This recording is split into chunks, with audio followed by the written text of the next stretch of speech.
Hey Stern fans, welcome to Fine Time, the show where you, the fans, get the opportunity to ask questions and interact with your favorite Stern Show staffers, whack packers, and celebrity superfans. I'm your host, Rachel Fine. Now, the Stern Show first became aware of my guest today when they saw him running across the field at a Major League Baseball game carrying a banner with Howard's name on it. He went on to compete in Get John's Job and World's Meanest Listener contest, both of which he lost.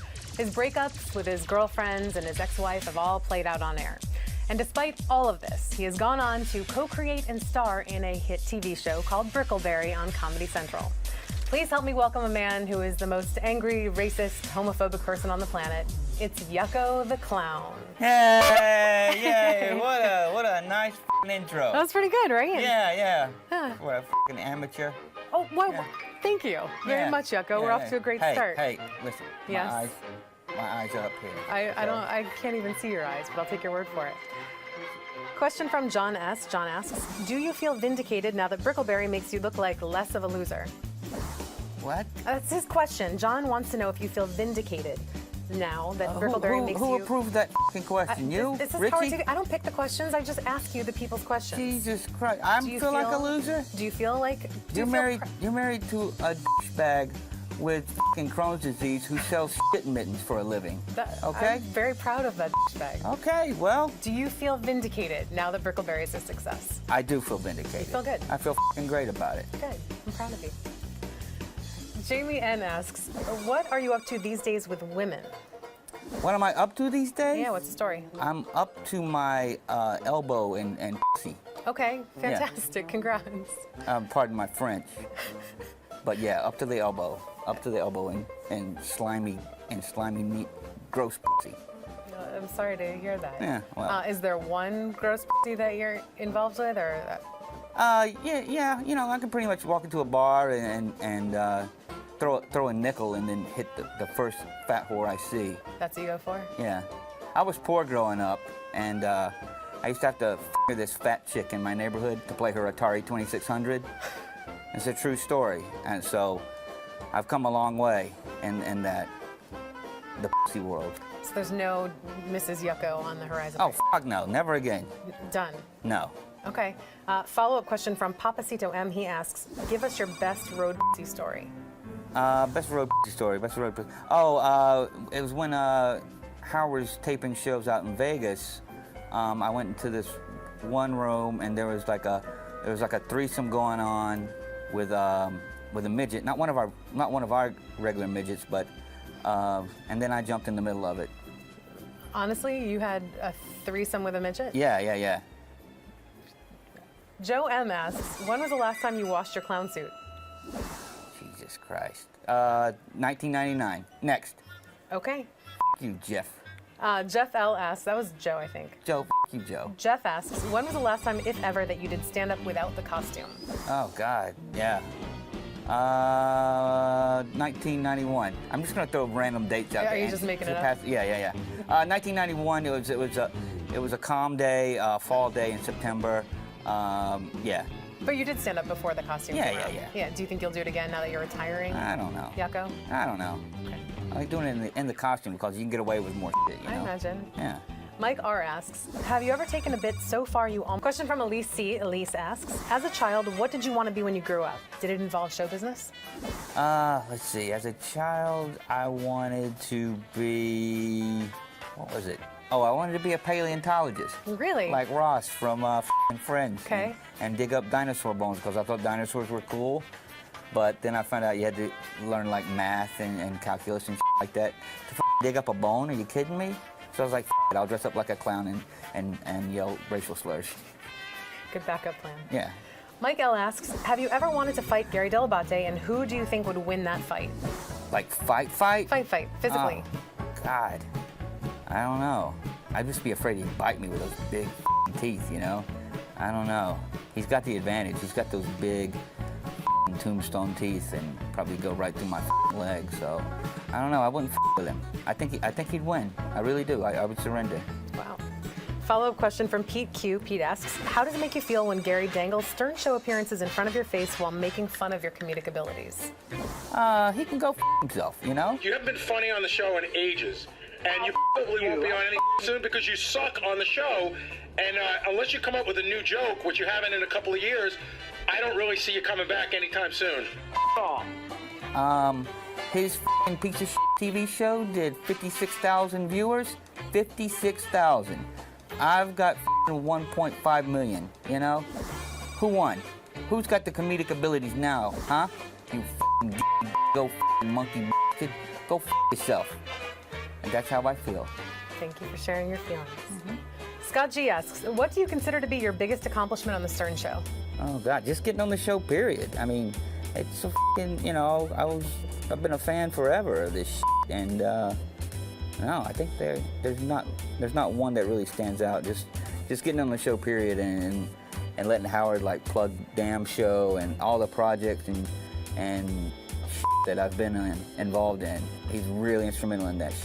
So. Is there one memory of being on the show that's your favorite? Let's see.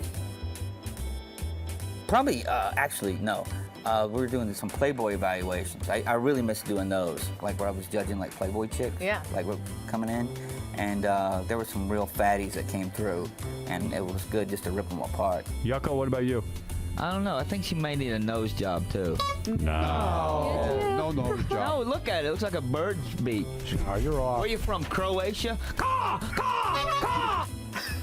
And then the hot ones that came in, you know, it's hard to rip on them, but you still get to see some hot, flabby It's a win-win. Yeah. I want to thank Yucko for taking the time to answer the questions that you, the fans, submitted. Keep sending your questions in. You can tweet them, you can Facebook them, you can send an email or a video submission and even be a part of the show. And remember, this is your show, so don't screw it up. Until next time, I'm Rachel Fine, and I hope you had a fine time. Did you have a fine time today? I had a f***ing great time. I'm glad to hear. Yeah. Yeah. Since this is your last appearance in the clown getup, why don't you just get it out of your system? What do you need to say? Really go out with a bang here as Yucko. Last time. Well, I just want to say that I'm just really tired of a lot of people's bullshit, you know, and that everyone can go f themselves in the damn ass. If you didn't like my clowny behavior over the last few years, you can go f yourself, right in the ass. That's all I got. F you.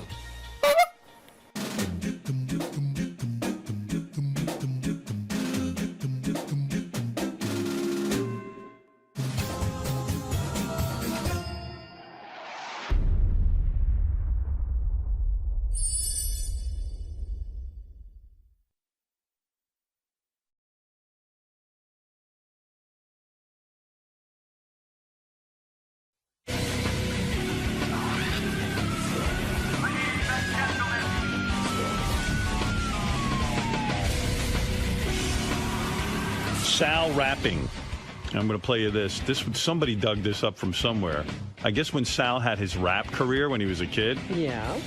There was a couple of different ones. This song is called Meant to Chill. This is from Sal's 19... What? Howard, this is Cool the Candy Rapper, who preceded the other rap band he had, which I can't remember the name of them now. But this is Cool the Candy Rappers. So his name was Cool the Candy Rapper? Right, and then after Cool the Candy Rapper came G-Man. So Sal's name was Cool the Candy Rapper. That is correct. What did Sal's father think of him rapping this black art form when he was such a racist I don't know. guy? Like Sal's whole, Sal's like kind of racist, and everyone's racist, but yet he's completely enamored with black culture. Yeah. Doesn't make any sense. I'm considered fresh, the people call me deaf. You put me to the test, see, I am the best. Cause as the beat goes, I control it. Listen to the candy. I like that his song is about rapping and he's the best. Oh my God. And he's not even close. That's pretty fucking crazy. Every rap song I is am the about... best because I am Candy Rapper. Right. I am the best. Every rap song, the guy's the best. Yeah. Yeah, I mean, but at least those guys are good. At least if he can't, he knows he's not that good. I'm mediocre. That's what he should be saying. The people call me deaf. You put me to the test, see, I am the best. Cause as the beat goes, I control it. Listen to the candy and you will know it. So the rest of the biters don't make me puke. You too, rapping dude. Give me the mic and I'm just to kill. Cause I'm cool, the candy rapper, and I'm meant to chill. Oh. Like, who's going to buy that? That is so embarrassing. Yeah, right. Thank God I don't have something like that on tape. Here's his other breakaway hit, Chillin' with the Posse, Candy course. Rapper. Yeah, of course. Yeah, he's chilling with his posse. And he's playing it like he's black. Yeah, and he's right. Yeah, you're right. The hypocrisy is just... It's ridiculous. Yo, give me something to bug to, man. Give me something to bug to. Oh, I get douche. Why would he bug to that? Douche. He's a douche. Because he is a douche. He would bug to this. I'm going to bug to this. He's gonna bug to a lame piece of music. Give me something to bug to. Imagine if this would become a big hit. Oh. Oh, he'd be impossible to Right. deal with. Yeah. Sounds like that guy in The Honeymooners, Ralph Cramden. He's always got a new idea to become famous or a new business. Yeah, but this is like if my son put out a tape like this, You'd I say would, you're a retard. yeah, and then I would have to kill myself. I'd throw myself off a building. And like Sal's dreaming about big money from this. Yeah, and some But he's producer also guy. pouring a lot of money into it. This Yeah. costs money to Yeah. get done. Well, I could just hear him saying to his friends, "You got to spend money to make money." and I could hear him just going, "You know what, man? I listen to that rap shit. I could do that." And he thinks he's as good as what he hears on the radio. Yeah, it's like I can do that.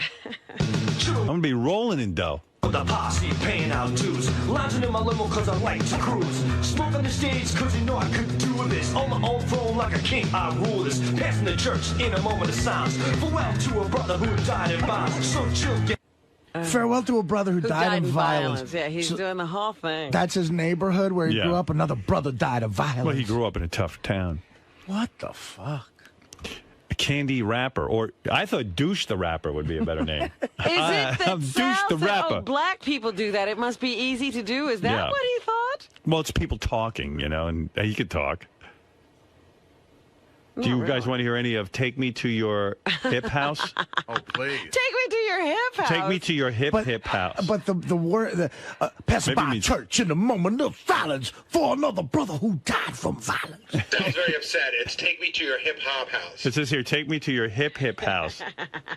Hip hop.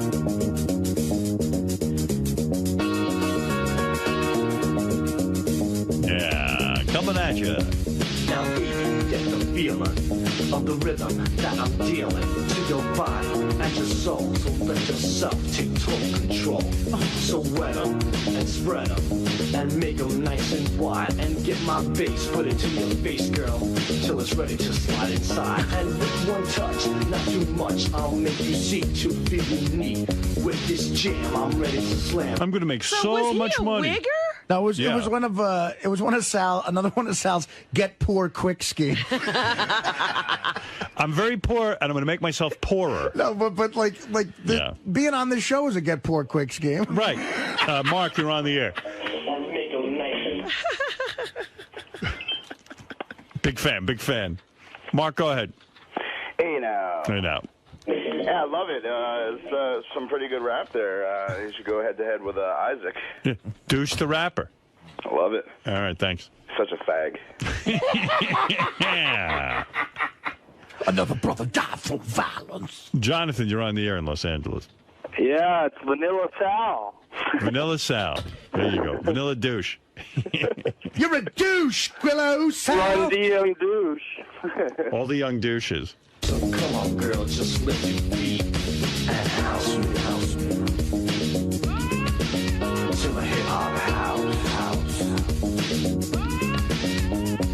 Arouse me. To the hip hop house. Yeah. How much money did Sal fork over to some producer riffraff fucking thief? He'll never be honest, but I bet you he spent at least 10 grand on all this. Oh, God, At yeah. least, minimally. Because Hulk Hogan's trying the same Right. shit with his daughter, and what is he up into $5 million? 4. I mean, that costs a lot of money. 4, but who's counting? Yeah, his old man's like fucking selling pizza. Dude. How much money did you sink in? Tell the truth, dude. Sal, I love you, but that is, I mean, we all do It's stupid. all, I know it's garbage. All right, It go makes ahead. me cringe. About 7 grand. But the A thing get is, poor scheme. But Howard, I got to tell you, I got scammed into some of this stuff. I mean, somebody duped you. Somebody told you were good. I actually sent that piece of shit out through the back of a newspaper. It was, and it says, "We can make you a star." So I sent him that stuff. Wow. And he calls me up. He goes, "This stuff is hot. You got to get down here right away." Yeah, and then he charges you. Yeah, and then he charged. And you're the idiot who paid. I'm the idiot who paid. I really believed it. Well, the funny thing is that I always had watching. You know, this is like something like. The local news always sends the local consumer fraud reporter out. And there's only been 1 million of these. They say, if you go to a modeling agency or you go to a record company, and they say to you, you're your next big star, but you're going to need to put up some money. Yeah. Get out of there. It doesn't work like that. Right, that's the template for shame on you. Is what right. you just Shame on you segment. Younger comedians or sometimes people who want to become actors, they ask me for advice. The only thing I can definitely tell you for sure is if you go to a manager and he goes, "I'll manage you, but it costs this much," that's bullshit. A legit guy will never ask for money. When you go there, so the guy said, "Look, this is great, but what did he say? He said, you're going to have to put up the money for the recording?" He said, yeah, but it was such a setup now that I look back. First of all, it was bad photoshops of him and the Fat Boys on the wall. And I always thought, back then I didn't put 2 and 2 together, but now I do. And you do? And him you really think you now put 2 and 2 together? Now I do, in retrospect. Then yeah. I was like, I finally made it. This guy's got pictures with the Fat Boys, whatever. And he plays the tape, and he stops the tape, and then he calls in 2 people, go, "You got to listen to this." Like 2 other people. They're probably still laughing about you. Those 2 people were cleaning the toilets. Right, but no, it was obviously like those 2 people were maybe on standby, and this was a routine he was doing. So he plays it, and their jaws drop.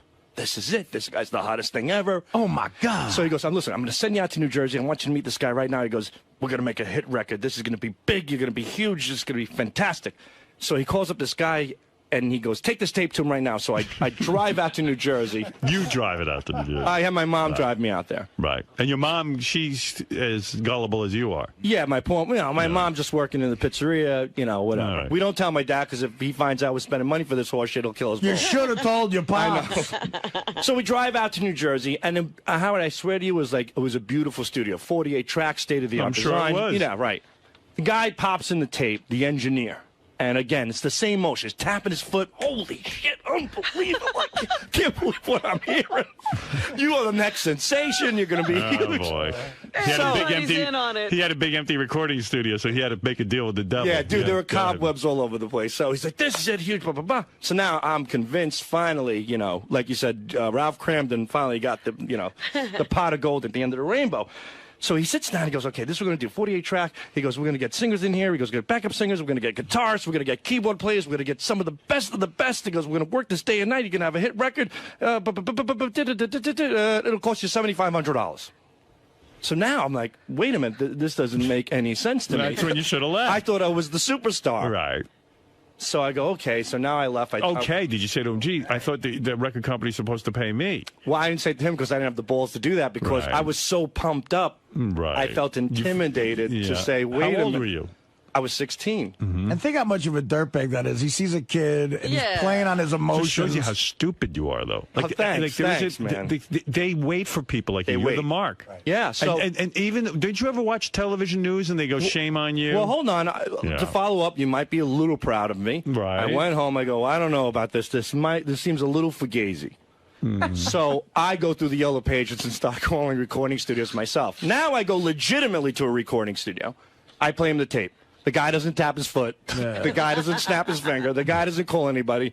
He plays 10 seconds of it. He goes, yeah, what do you want to do? How many hours you want? Right. So I said, how many will it take to really record this to make it, 48 track best? He goes, tops $750. Ah. So I'm like, beautiful. Now, this guy recorded De La Soul and a lot of great artists. He was out in West Islip. Legitimate place. But he wasn't giving you the musicians and stuff. So no, he was the an other guy was for $7,500. You get all the musicians. Everything. Right. Well, what had happened was that package deal. This guy, if you put it together, the manager who called me, he's in cahoots with recording studios that want to fill up dead time. You think? Well, that's exactly what Howard said 5 or 10 minutes ago. Sal's just figuring this out now, 30 years later. Sounds like, wait, I think I've put this all together. So I go back to you went back to the $7,500. My manager, thinking he was going to be so happy that I can record this masterpiece and afford it. Right. So I walk in and I go, hey, I don't want to say the guy's name. I go, I can't afford the $7,500, but I got this guy who produced De La Soul, only $750. I go, we could do it. We're going to be, I'm going to be a star.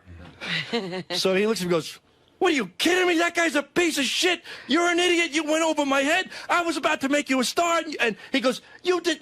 If he goes, you want to make it? I go, yeah. He goes, then you stop right now. You listen to me right now. You get that $7,500. Right. He goes, you might not be able to afford $7,500. He goes, but I got another guy I want you to see in Comac. Wow. So what'd they get you for? Did they end up getting you for the full $7,500? No, so I go to the guy in Comac, and I get the same rap. Right, and how much But was the guy he? in Comac, this was even better. What?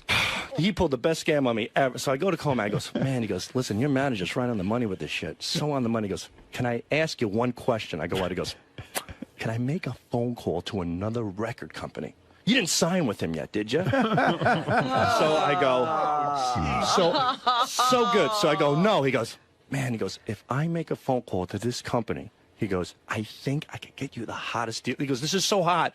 I know these people, and the guy you're working with is great. He goes, but I think I could get you a better deal with this record company. So I go, sure. He makes like some fucking phony phone call in front of me. Right. You're an idiot. He puts you are an imbecile. He puts the phone by the speaker. Yep. Right? He goes, yep. He's going right, back and forth from this. I'm like, wow. I go, this is unbelievable. I go, now I got two guys. It's a bidding war for my music. Right. And I fall for it. And then you're an imbecile. This guy hooked me. He hooked me. How do those guys sleep at night? And how much? Well, how much? well. How much did he hook you in for? That guy originally gave me a price for $4,500. Yeah. And How'd they get you up? Well, no. He got me for $4,500, but it ended up costing me with him. I went to the bank and I took out a loan with interest and everything. Yeah, and my mom co-signed it. Almost retarded. Your mom co-signed. Yeah, but I paid off every nickel. Good for you. So, and that was, so now I record this piece of shit. By the way, Howard, the final product of that 48-track recording is "Shake It," which Fred plays all the time. Yeah, we like that was one. the masterpiece. That was the math. This is the fine. Yeah, I like Take Me Now. So this is the 48. This is the single. Yeah, I can hear the difference. Yeah. To the other musicians, they're all in on it, I guess. Yes, and Al Greenwood from Foreigner did the keyboards on Hey, it. can I ask you a question, though? When you went back to the guy for $4,500, did you ever say, but I found a place that could do for $750? Yeah, I just did that. I went back to my manager, go, I got a great deal. So he goes, no. He goes, But how much money do you think these guys can make? $4,500. Well, what The happened? guy has They the are studio. bringing in musicians They and brought in stuff. legitimate musicians. They had to pay them something. Yeah, I don't know. But the funny thing was, without a doubt, I was never there for these recordings because these. Did your mom or you ever say, gee, I thought the record company is supposed to pay us. We're not supposed to put up the What money? record company? Right. Right. I always thought that. You know, you always read about these rappers and how, you know, they became overnight successes because Right. they found a guy who took them under their wing. You Right. know, I was the guy, I was the jackass that walked in. So after I recorded this and I was going to be this big star, all of a sudden all the negotiations fell through, like the record company from this guy who, the new engineer who called didn't get back to him. I go down to my manager. I go, hey, we got the final product. He goes, great. He goes, I need you to go to this tape duplicating business and make 500 tapes, cassettes. He goes, I have to send them out and distribute them to all the record companies. How much so did I that said, cost you? Yeah, well, that's the thing. That cost me another $1,000. So I said to the guy, well, but hold on. So I said, look, I really, You're an asshole. But he's only 16. I know. That's Fucking idiot. sad. What a moron. Yeah, so I go, You know, okay. at 16, this might have happened. And I'll never Sal, forget. I could fucking get you a record contract if you give me 10 grand. I know. I go to Deer Park with this. I'm so deflated with this tape, and I pay that. So that's that money. $5,500. So worth. you make the 500 copies. Do you bring the 500 copies to the guy? In a truck? In 2 Bloomingdale bags. Right. Like they weren't, by myself. 500 copies. Yeah. Of it. Now I'm a delivery boy, and I'm delivering Yeah. 2 sacks of shit. This is paying Do you they, dues. and do they keep you waiting in a waiting room? Well, I knocked on the door, and I waited, and I get in, and I say to the guy, I go, hey, I got the tapes. And the funny thing was, he goes, what tapes? Like, he didn't even remember where it was. He didn't remember where he was in the story. I got three scams going on every morning. So I can't remember. The only thing valuable was the bags themselves. They probably threw out all the tapes and saved the bags. Oh, they definitely did. Because when I brought the tapes, he says to me, Howard, he goes, where's your 8x10s? I'm busy making a baseball cap for a kid. I'm going to get on the Yankees. First, I bring him the tapes. He goes, what is this? I go, these are the tapes. And he looks at the bag, he looks at me, he goes, "Where's your 8x10s?" How much is he charging for that? Well, he said me to another guy for the 8x10s, and that was like another $700. Jeez, what a racket! He was hooked up with everybody. Yeah. And that's when I officially became G-Man, because Cool the Candy Rapper wasn't a hot enough name. He changed me to G-Man. Oh. So I go out to Brooklyn to take these photos. And because all the best pictures are taken in Brooklyn. So that's 6,200. Right. So I get up to Brooklyn, and I'll never Do forget. you think you're an imbecile? No, not they thought I was. No, but you are, you know. At that point. But I mean, you've got to even sold on a dream. So many people fall for, I mean, when you're, come on. No, Howard, when you're so okay. Why do you think they're in business? You think he's the only one they but made? I mean, I've never actually met someone who fell for it. Like, this is amazing. Well, it's not over yet. I go to take the pictures, and here I am. I think I'm a star. You know, I got my, what kind of pictures did you take? Like oh sexy? my God! This guy had like this cheap piece of shit backdrop. It was like pink paper. He just and he rolls it down. It's a tiny room. He's got a sink and a little oven. He's cooking like Campbell's soup. This guy looked like he was smoking crack all day. So here's the funny thing, Howard. When I walk in, he goes, "Who are you?" He goes, "Who are you?" That is the greatest. Where are your tapes? I'd love to make a movie about So I this. go, I was sent by so-and-so. And he goes, "Oh, okay." He goes, "Do me a favor." And he's eating the soup. He goes, "Roll that down and just tape these corners." So I have to roll. Oh, my God. I roll, but his He doesn't even- show so cheap. It was so fucking cheap. And you know that paper So backdrop. didn't that give you an idea after all these? Nothing. No, I just keep thinking, I'm a star. This is what you need to do. I'm paying my dues. I tape the paper down, right? He goes, "Just roll it." He goes, "There's duct tape there." I go, "Okay." I didn't care. He was eating. Now take your pants off. No, well, came close. I step on the paper with my shoes. Yeah. And the fucking guy slams this thing, goes, "You fucking imbecile!" He goes, "You got stains all over the paper. You know how much that shit costs?" He reaches for a can of pencils. Yeah. Gives me pencil erasers, got me on my knees, and I'm erasing the foot scuff marks on the paper. Not That I have only do you pay to have Yeah, this he's done, yelling you at me, and, clean. yeah. You have to clean his room. And you gave him $700 cash at the end of the No, shoot? that my mother covered as well. Oh. So then... What's with your mother? She, you know, She's got less sense than you. No, if you grew up in my house, believe me, I think she probably realized I was an imbecile, but she took sympathy on me. Like, I don't know, maybe she wanted to declutter all the shit in my head. How many scams does she fall for every year? Not many. I was the only one that did it to her. Yeah. So I get back and I get in the 8x10s. Like if your mom gets a letter that says we have $80,000 sitting for you in a bank account in Israel, and all you have to do is send us $5,000 and it's yours, would she send the money in, you think? I don't think she would. I think she would. No, She's I got don't to know. be one of those. And you too, I think you would. No, I wouldn't. Howard, do you think if Sal was a woman, he would have blown everyone in the story? Yeah. Like they would have totally gotten him to like, Right. Yeah. Oh, yeah. I think there's a chance it's still out. Right. Yeah, he's not telling us that part. So I get him the 8x10s and I go back again. Right. Now How many 8x10s do you have now? I don't know. They sell me it's like a whole case of this stuff. I think I have still a few at home. They're awful looking. You could tell there's nothing put me. He's like, "Stand there, don't move." 2 snapshots. They threw me out. Right. That was it. Oh, my God, they're like passport photos. Right. Yeah, and there's people in the waiting, like not in the waiting room, like in the lobby there. Yeah. It was like a fat soccer mom with her 2 ugly kids that she thinks are going to be eventually like, you know, Oh, they're idiots. beauty pageant. Yeah. Oh, they're idiots Actors. because they think their Well, kids they- are going to be models. Your mom thought you were going to be a rapper. Wait, hold on. They fell within the same idiotic realm Right, we were exactly. in. You know, we're all in the Okay. same group. All right, so you bring back the pictures. Now you have the garbage bag full of tapes. I have 2 garbage bags full of tapes. Well, at least I you have brought them in garbage bags. You saved the guy the trouble of having to put them in garbage bags. You know what I mean? Here, please deliver these tapes in garbage bags so the guy can just throw them right out. Could you put your 8x10s in the garbage bag as well? So you go back to the record company, and it's still there. Right. It's everything. Well, I don't know where the garbage bags are, but I bring him the 8x10s. He goes, "Okay, now I'm going to get to work. I'm going to be in touch with you very soon." He goes, "He's going to be very, very big. Thank you very much. Goodbye." That was me out. A couple weeks go by, I call him up. I go, "Hey, you know, What's what's going going on?" on?" And he's like, "Look, I'm very, very busy. Don't you understand how this business works?" He goes, "How the fuck am I supposed to make you a star if you're not giving me the opportunity to get your stuff out?" He goes, "Did you get me the tapes?" I was like, "What?" At that, I couldn't believe. I said to him, "Did I get you? I brought 2 fucking garbage bags down of tapes for you."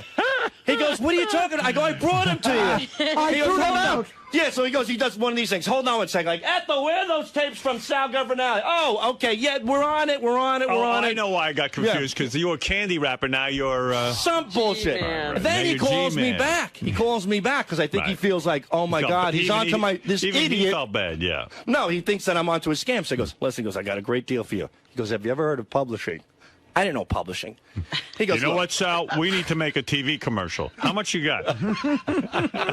So I don't know what publishing is, but he goes, once you become a star, your stuff's going to be played everywhere. He goes, how about if I told you every time your song was played, you're going to get paid? Right. He goes, See, the guy knows the business. Yeah, he goes, not only are you going to make money from sales, but publishing is where it's at. That's where you're paid for the rest of your life. I said, wow, that's great. He goes, so this is what we're going to do. I need you to come down. I need you to sign a publishing contract. So we have the rights to get this out and get you paid every time. He goes, it's going to cost you about $1,100, something like that. Right, okay. Right. So now we're up to, let's see.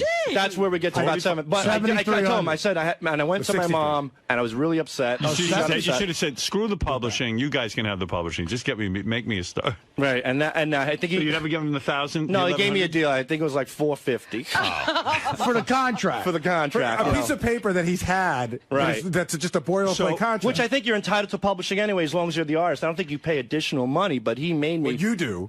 I did, like an idiot. And $450 for the publishing contract. and that's it. Never heard from him ever again after that. Did you call him a couple of times after that? Yeah, never You know, returned my- this story's probably 50 times funnier. You know, he must have been calling and calling. Well, I did. I called all the time, but I he wish I wouldn't. had those calls on But tape. here's the thing. After all that, a year goes by, and I notice his ad's not in the paper anymore. Oh. But there's a new name. You know what I mean? So I call up that, and I'm like thinking, hey, maybe this is a legitimate company who will like my stuff. He picks up the phone. Oh, they went through a name get change. you all over Just went through a again. name change, right? No. So Yeah, did you get me those tapes, So Sal? so when he picked up the phone, did you say to him, hey, this is Sal, remember me? no, I didn't say anything. I was just like, you. Sal, you know what your problem is? Your music's a year old. You can miss the mark. We got to start all We got to over. make a. So from my math, that's $6,650. Something Yeah, I like said that. about $7,000. Yeah, around that. Round 2, just for you. I wonder if he even listened to the tape. Nah, not One time of my rhyme, I'll do it fine. So it's sure to be in line. Until you fall, I hear you call. For my Yeah. I got a report on Sal, by the way. I heard that Sal was out performing this weekend. Friday night, second show. I heard Sal got really, really drunk. Usually does 10 or happens. 11 minutes. Did about 20 minutes. Most of it didn't make sense, but I heard you were as racist as you've ever No, been. it's I not like that you're true. racist and you got the N-word jokes and all that stuff, and yet You were a black man. you were trying so hard. Right. Maybe that's why you don't like black people. But I 'cause you do can't like black You can't people. do black music. No, you don't. Yes, I do. Oh, I come admire on. the black man's work. That's probably why I was doing it. It has nothing to do with that. I don't remember one word I said on stage Friday night.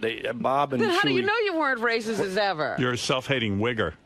they had to carry me off the stage, Bob and Shuli. What is it? So usually, you know, Sal does nice tight set and he's done. He was rambling for over 25 minutes, I think, on stage. Just like Lenny Bruce. Just drunk out of his mind. And you know he's drunk because he starts talking to the audience, like asking them how they're doing. Dude, what are you doing drinking Wait on a minute, stage? but You're not don't a you have any a, professionalism you did? You don't have the right to do that. I don't have the right. I apologize. I did 4 shows, and one of the 4 I got drunk. I've been doing stand-up with these guys for 2.5 years. That's so not cool. But it was. He's never done. I mean, it was never this bad. And at one point, I go up on stage because it was a smaller type room. The audience can all see me there, and they're like, "Go get him!" They're like, "Go get him!" So I go up on stage. I grab a second mic, and I'm like, "Sal Governale."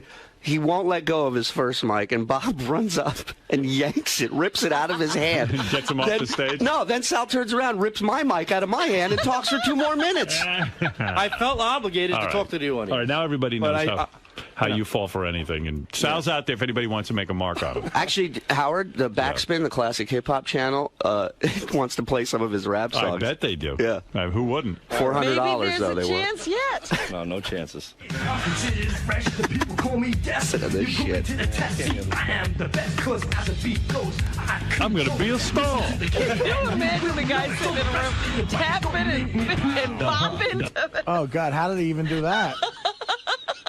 The Wow. guy deserves the money if he was able to do that.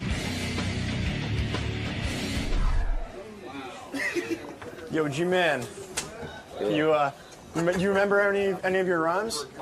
You want to bust some out? Come No, on. I don't I'll remember. come on. Dude, come on, Dude. cool. I'll beatbox. I don't remember. Yeah, you and that. Shuli, come on. Come on. No, no. You're Like old team. school, like the old days. Come on. No, I don't Let's remember. do The it. Howard TV viewers need this. Richard's a great beatboxer. Right, Rich?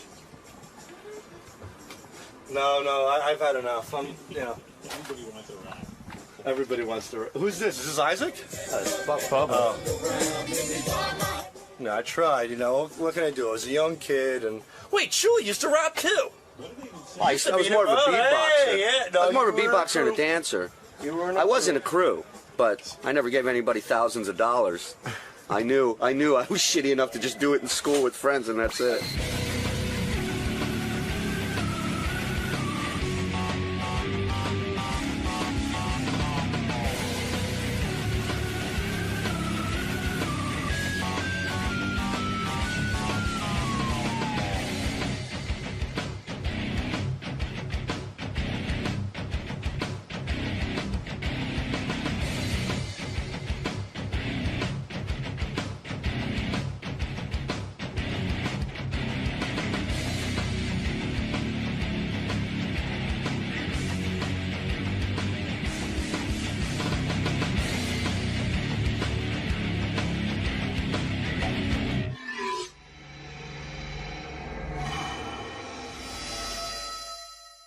Scott the engineer's story, how often he edits his son's music. Oh, okay. During You've work got more hours. information? Well, I'm hearing some things. All right. An investigation will be launched. I want a full report on how much output Scott's giving me a day. All right. I want to know how many things he's editing. And how? Just see how far the album is along. Yeah. Something tells me the album will be done before my tapes. I still get reports about you that you kind of were less than truthful with me. Maybe it's somebody else. Maybe I was doing somebody else a favor. I do things for other people as well, not the only myself. person you can do stuff for is me. I do things for other people as well. Who's the other people? I do things for you too, obviously. Right, but that's not what we're talking about. I didn't deny I played it. No, it was more than once, and there is a lot going on back there. I know everything that goes on back there. I in got my sources. own time, yeah, there's a lot going on. No, not during my time. No, not during your time. No, Scott, the smile gives it all away. You can't even lie to me, good. But what are these favors he's doing for other people? I don't know. Maybe he's referring to stuff he's done for me, Well, but that's different. I'm aware of it, and I know what's going on. Well, that's something you asked him to do. Yeah.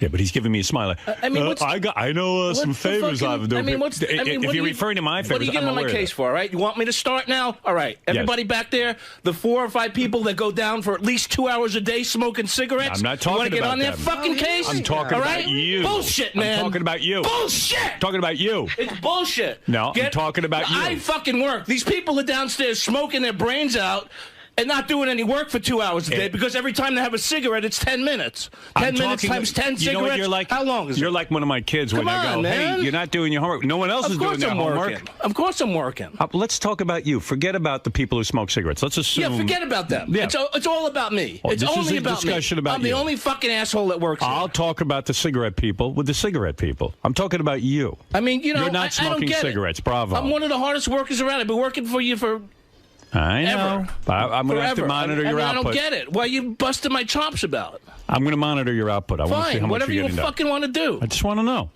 Just want to know what's I mean, you going on can't- back there. Nothing's going on. Just know I know everything that goes on. Nothing's going on. It eventually all ends up on my Nothing's desk. going on, then you're not doing anything. Well, then we need you to get something exactly. done. Now get in there. I take a break from nothing to work on my son's shit. So it's a big joke. It's not a big joke. I So mean, you're you joking now. want to get on my case. I mean, for what? For what? I got limited For playing budget something. here. And I mean, playing something. I got limited budget, and I need those tapes getting cranked out and the things that we need done. Everything's getting done, and I'm doing my How job fast the way are it you should moving? be. Are you moving fast? No, I never move fast. You know That's that. what I'm saying. Of course I'm moving fast. You don't have time to be sitting with tracks. Let me ask you something. Everyone knows what's Is up. the album done? Your son's album is done? No, I'm working here on weekends doing stuff. No, it's not during the weekends only. It's also during my time. I see. And I need this guy working because you know what? We need engineers who can crank shit out. Sure. That's all I'm saying. Okay. Just know I know what's going on Just back bust there. Okay, you fuck with me, I fuck with you. You get it? Okay. That's it. You're not fucking with me. No, I am obviously. No. Because you're not making me mad. I'm you not. think you're making me mad. I'm not doing fucking my with job you. the way I should I'm be doing checking my up job. that I need you Check to up. work. Have fucking Gary sit in there. Have whoever you want. We don't have time to babysit you. There's other ways of knowing. Tim is going to monitor every day what you get done. Now, don't get upset with him. What? Don't get upset. When Tim used to ask you for a list of what you did all day, he used to get upset. But now you've been caught with the drum tracks. And what?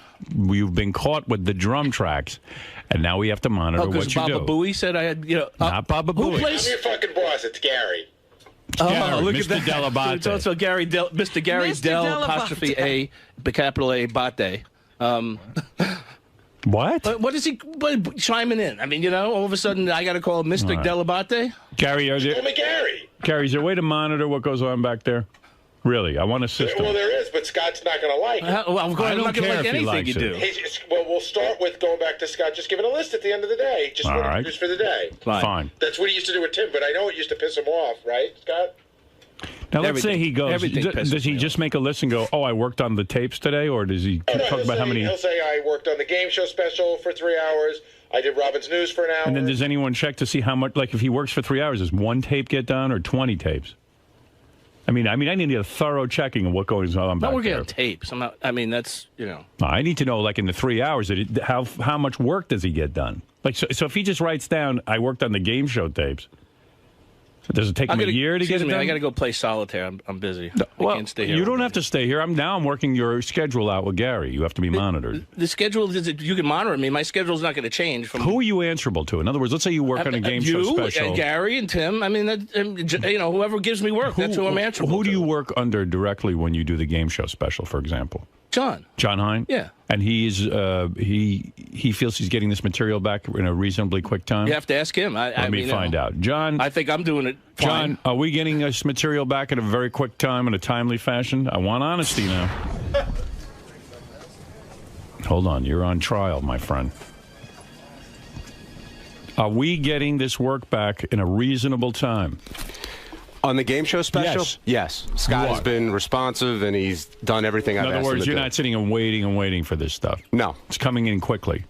He's been efficient. He recorded with Tom Bergeron. I've got no complaints about Scott. No complaints so far? No. All right. I'm going to make you in charge of Scott.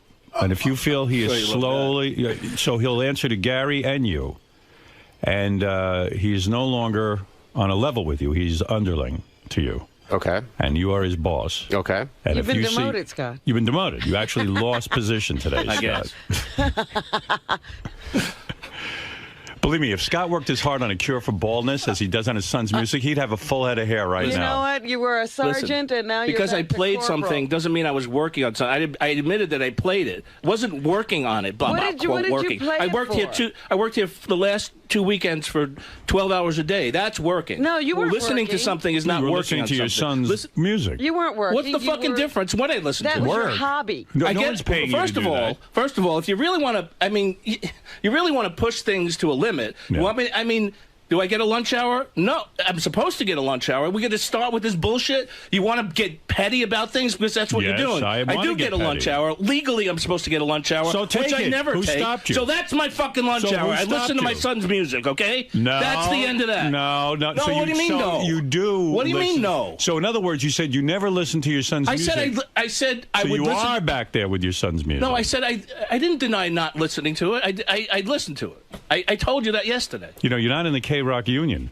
I'm not in a union, but you I know. still, according to labor You're laws, entitled to your lunch break. that's correct. And nobody told you not to take a lunch break. So fine, that was my lunch hour. And you sure I look listened like to a you song. are eating lunch. You don't look like you're listening to music. You look like you're eating lunch. You look like you're eating 5 fucking lunches, quite frankly. I'll close the door for an hour, and that'll be the end of, that'll be my lunch hour. I mean, what is it? For 20-something years, I've been nothing but busting my ass for you. And not only that, why are you working on your son's music so much? Why don't you let your son do his own thing? I mean, we just recorded it the other day. But I haven't been working on my son's music for 4 years. Jesus Christ, you're a mess. What is a mess about that? I mean, you've got to pull yourself together. What is a mess? I don't get it. What is a mess about that? What is it, I'm trying to help my son because I love him. What is it? Yeah, who knows what you love? What is the Ralph, fucking go ahead. mess? Explain to me. When did you become this producer? He's a musical producer. His son's trying to make it in the music business. Yeah. He's going to be a musical producer. I'm not a producer. I'm an engineer. I'm helping him record music. No, you're producing. I do this for a living. Who's producing the album? Who's producing it? Yeah, the band, you and are. I have help from other people working on it. No, you're producing it. You don't know Mutt Salem? You He's don't know a great producer. Mutt Salem. You should keep that black cloud away from I never your claimed son to be a with his musical music. producer. Okay, Nah, you do, I'm you working do. with somebody here at Sirius that's helping me out, and we've been working the past couple of weekends working on the music. But it's now filtered into my day. That's when I get involved. What? Because I played 20 seconds of it, or I listened to a minute of it? Listen, between you and me, yeah, I know you don't have to lie to me. I'm not lying. I know what goes on back there. This was not 20 seconds. Of course you know what's going on. This was not 20 seconds. This is often. Often? They just recorded it. It could be more than fucking, I mean, You're you know. excited about your son's music. Of course I'm excited about it. And I And you don't understand get that. excited about whatever your children do Yes, either. I mean, your do. children do a lot of shit too. Right. So, but I'm the boss man. I understand you're the You boss. And I'm understand? not taking any of your time doing shit that I shouldn't be doing on your time. Who knows? I know. And if you want somebody to sit, why don't you come in there and sit in there with me? I don't have time to sit with you. I've got a job Apparently to do. you know everything that goes on. Did I have- someone complain that they tell me. couldn't get things done? No. No one complained about anything. I'm just telling you, I know what goes on. You back obviously in that just you're studio. complaining about it now. I am. I know. I'm aware that you're very busy with the producing That your is correct. son's music. That is correct. Not only on the weekends. On my own time.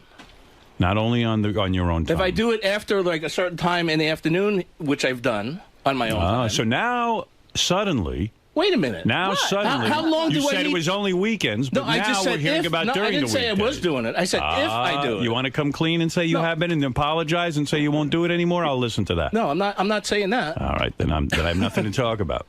I said if Then I need a list of I what wanted you're to doing. do it later in the afternoon on my own time, and what is wrong with that? Nothing's When wrong with my- that. when my but you job got to is- say to someone, listen, now I'm on my own time. I'm going to be doing this because it's not happening on your time. It's happening on my time. No, I mean when is your time up? When I walk out the door? If I'm You here tell 12 me. hours, is that still your time? I don't have any problem with you doing it after my time has been filled. Well, yeah. So But it's not happening I- at that point, Scott. Scott, look at me. I told you. Scott, I see me? played it. I'm as smart as a pistol. I played I'm a pistol. I played some music. Scott, look at me. Stop playing the music Why were you playing during the my music? hours. Why? Why? Why are you playing the music? Excuse me. I'm Why sorry. were you playing the music? I play other music too. I mean, it's not just. Now, why were I you don't- playing I your just play son's that music during my time? Because I wanted to hear something. So you're thinking about it and working on it Right. while you're here. You need to hear it. All right, listen to That's me. a difference. Do me a favor. Can't they afford a real engineer at this point, that band? They've been together for like 10 years. What the fuck is this? Can't you get off the phone and do some work for a change? Go to sleep or do something. I mean, really. This is work. He's monitoring you. In fact, Ralph, I'm going to put you in charge of Scott. What do you think of that? Oh, that's great. I have time to do that. Yeah, of course you do. See, you have Why don't free you go? time. Why don't you go fly out to L.A. and, Scott, and first of all, I need suck a on list. Simon for a while, will you? Please. First of all, I need a list. Start now. Log your day. No, you log your day, No, which is a big zero. You know what? I don't want to make this into a joke. You- I know, I'm not making it into a joke. What you're doing is you're walking all over me. Are you And kidding you're me? treating me like I'm an You asshole. you are unbelievable. You're treating me now like an asshole. No, I'm not I've treating gone you to like an bat for asshole. you your whole career. No, I've worked and my I ass off expect- for you. Hold it. Yes, No, you no. have worked your I ass off. have, and I've done a great But things job. are too loose around here. No, okay. I mean, I'm not going to throw anybody under the bus that works here because I'm not like that. All right, who do you I'm not referred doing it. earlier to someone who plays solitaire all the time. Why don't you tell us who that is? I didn't refer to anybody. I know said I was exactly going what to you go. I were was going to doing. go play solitaire. I didn't refer to any Yes, person. but Why do you assume that? You're referring Hey. to someone that you know plays solitaire. I don't know all the anybody time. that plays. Tell I us- just said I tell wanted to us play. who's I playing don't throw anybody solitaire. under the bus, and I'm going. So again, I'm smarter than you because I figured out what the reference was. Who didn't plays I? solitaire then? Then you, Tell me. You must know. You tell me. I don't know. I don't know. You reference don't know. solitaire. Who's playing solitaire all day that you I feel wouldn't isn't know. I pulling wouldn't. their Me, weight? I play solitaire. I There's a know lot of that. people that play solitaire. So are you saying you play solitaire I all do the that time too. on my I must. hours? You know that, right? You do? That I I thought didn't you know know. everything. So now you're not only doing your son's music, you're playing solitaire. No, I don't play solitaire. I just Make up your mind. So that you just said you did. I'm just trying to. So be, you lied. I just said I was going to play solitaire. I haven't played solitaire, but I was going to play. You're solitaire. gonna go play I just felt like solitaire. playing solitaire now. Well, then why are you taking this job if you are busy with solitaire? It's a Explain new that. thing, a new hobby. I'm going to take up. Well, then don't work here. You're making a big mistake. You're some arguer. I'm terrible at arguing. I've told you that before. I cannot argue. It's like going in to take a test. Argue? You know all the Why material, are you arguing? but you fail. Why do you have to argue with me? You shouldn't even be arguing with me. I'm not. I'm not trying to Just argue. say, Howard, you're right. I did listen to my son's music during your hours. I told you I'd listen to it. I'm going to stop, and I'm going to show you how much work I can get done. Okay. That'll That's do. all. I won't That's listen. it. I Then won't you listen to don't have to anything I argue. shouldn't be listening to, and I'll do whatever I need to do for the show. How's that? Is that fine? That's good. I'm sorry that if And take a lunch break. By all means. No Fine. one's stopping you. Fine. You're yelling about this I don't lunch take break. a lunch break. No, well, when, take when, one. when I Why get, shouldn't when you I have think I'm lunch? getting taken When advantage do you of, eat? Let me ask you something. You must weigh 300 pounds. When do you eat that you skip lunch? I don't buy that you skip lunch. I think you're didn't full say of you didn't shit. skip lunch. Yeah, go ahead. You misunderstood again. All right, go Yeah, ahead. you're not listening. Again, so I've misunderstood many times. Well, yeah, you say I'm working on my son's music said during your you time. don't I said take- I was listening to it. I wasn't working on it. No, listening to it and working on it is this. You're calling me an asshole And right I didn't now. listen for 20 minutes or I didn't. Scott, it's maybe often and frequently. No, same thing. You're wrong. Often Or frequently.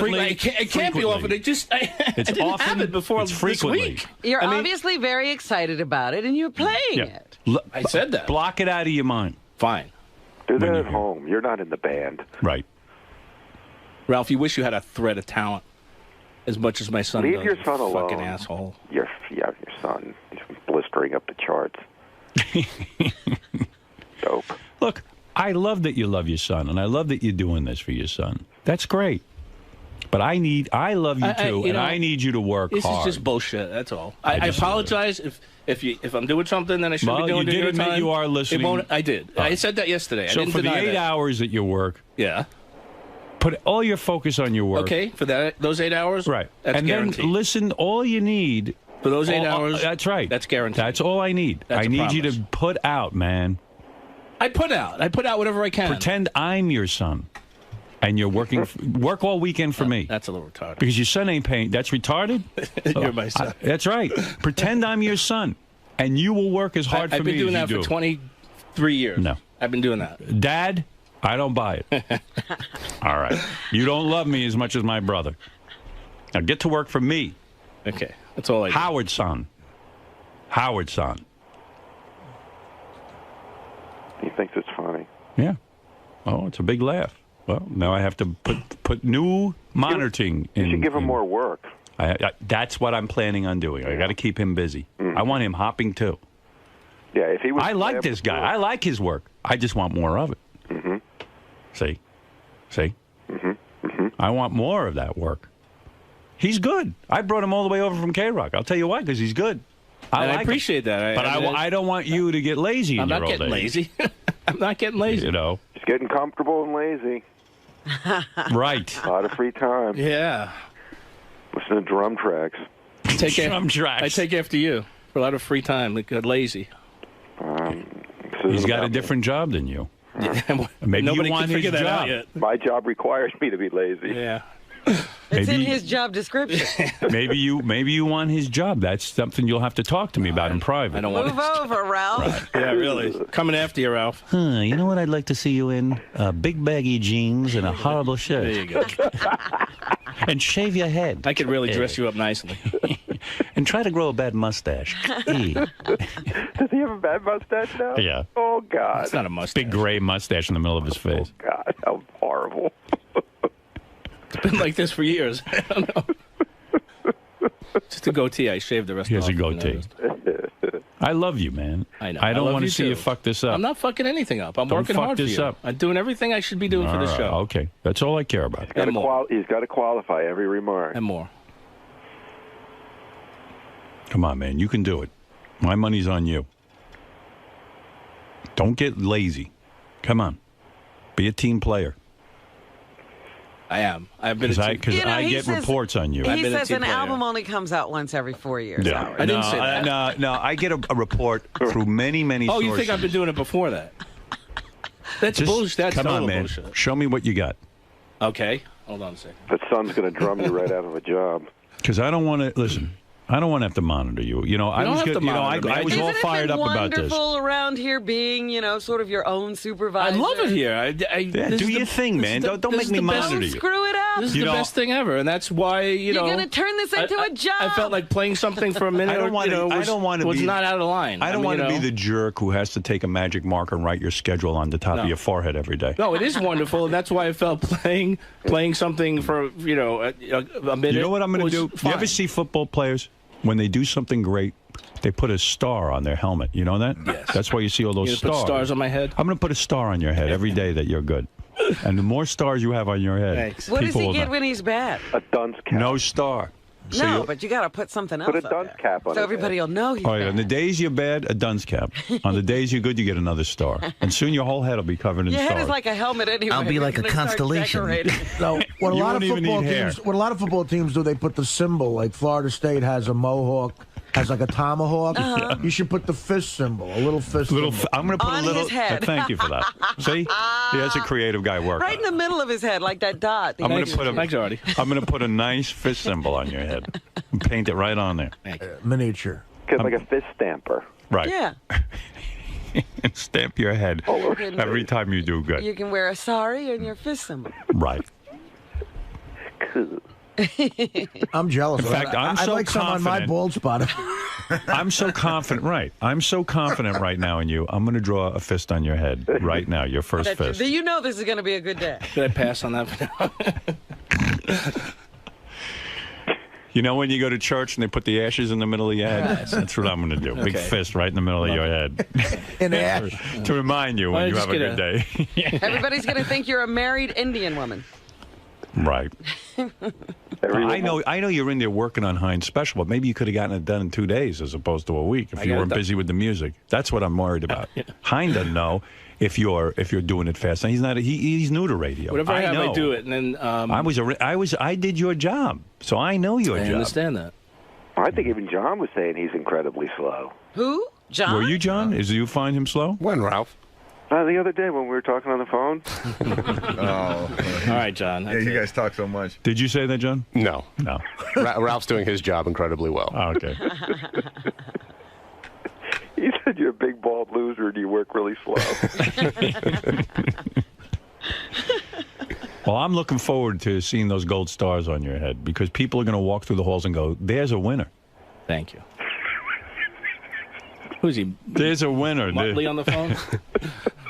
That'll never happen. Listen, you're a talented guy. You're the you. best engineer I ever came across in this business. Thank you. I You mean, mean that? I mean it from the bottom of my heart. Really? But you know what it is with these prima donnas? Now you can't get him to do anything. I can't get him to do anything. He's busy producing.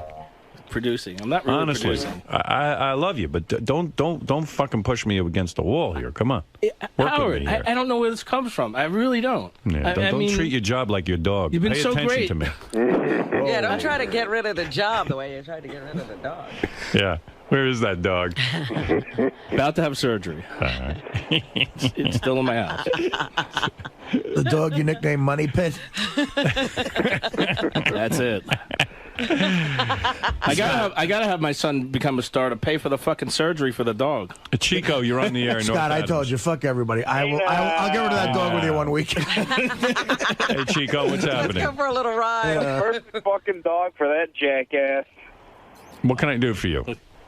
Howard, you're letting them walk all over you, man. It's just No, I'm not. I let me tell you something. I'm very everybody's aware. just taking advantage of you. That's true, but that's why I'm calling him out, and that's why I'm saying, look, between me and you, Scott, yes, you can say whatever you want to save face here. I know what's going on back there. Fine. I know how many times you're busy with listening to your son's music. Okay.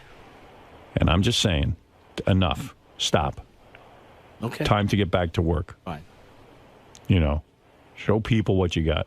Fine. It's not 2 times you listen to it. It's many, many, many, many times. People are now singing the words. Yeah. There are people who know the words to the song. So he tries to fool me sometimes. He listens to his son's music with the headphones on, but I'm aware of even when the headphones are on, what goes on. Those are just the 2 times you got caught. Oh, believe me, he's been caught more than 2 times, but he's got the headphones I guess on. I never put headphones on for anything else either. You say the song is not racing up the charts. It's a hit around here.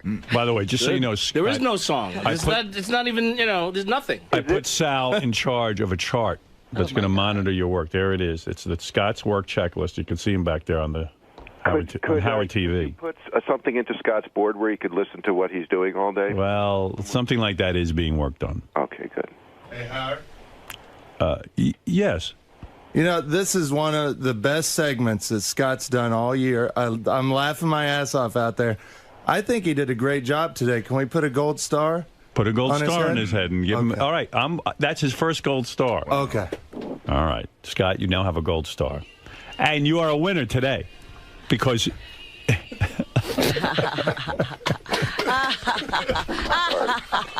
Look how good you look. It's got to be smaller. I was looking for something to compliment my bald head. The hats look didn't fabulous. work, you know. Now you're a winner. Thank you. Who's the big winner? You have to see this gold star. Oh, my God. The cloud's gone. I got a star now. You're a winner today. How proud do you feel right now with a big star on your head? I feel like I'm in third grade again. I got my gold star, no more dunce cap, and I'm really proud of myself. Listen, I love the work you do. Give me more of it. Thank you. No problem. All right. You are good. Thank you. Your work is not being questioned here. It's just I need more of it. Well, yeah. Yeah, I need more of it. Okay. Focus. Output. Focus. You got it. Focus is the word of the day. Yeah, Write focus on the star. John, take a magic marker and write focus on that star. Okay? Would you mind? No, that's all right. Do you mind? Go. It'll be a good reminder when you look in the mirror. Here, it's all right. He can do it right there on your head. And be sure not to get any ink on his head. Write it backwards so he can read it in the mirror. All right, let me see it. Focus. Yeah, there it is.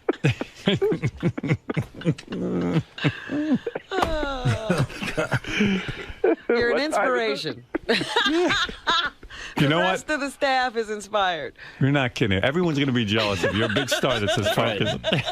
Fuck them all, because I got the star now. Yeah. They don't. I'm going to walk around here proudly with this star. I'm going to go out into the lobby with my star, to the bathroom, everywhere. Everybody's going to be jealous. That's right. Let Mel see it. What is it? Yeah, let Mel see your star.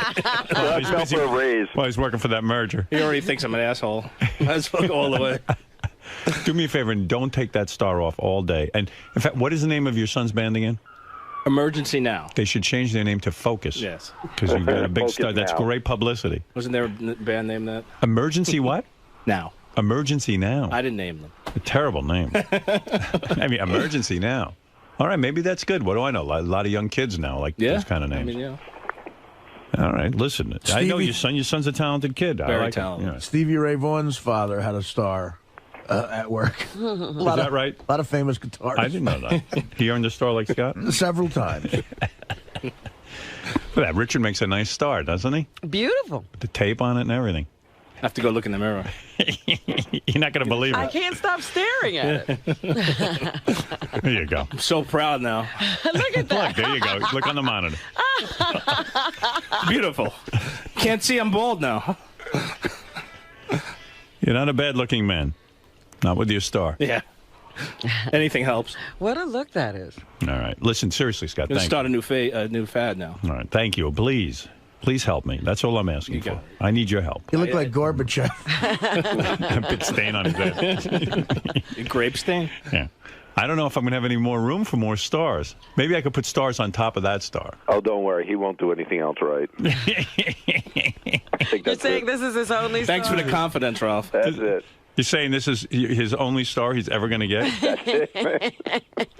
Yes, Jim, go ahead. You're on the air in Scranton. Good morning, Howard. How you doing? I got an idea. Why don't you put a fucking helmet cam on that bald head of his, and then you can record everything, and then Gary can watch the tape at the end. No, he's always at his work module. station. He's always at his station. I just don't know what goes on over there. I you'll always be able trust to Scott see. will be doing the right thing, but then when I I do. But then I I do got the right reports thing. about the music, and he's consumed. Howard, you want me to take care of this guy for you? I had to nip this in the bud. No, that's all right, Jim. I got it under control. No, verbally. Go ahead. Scott, I'm listening. Go ahead.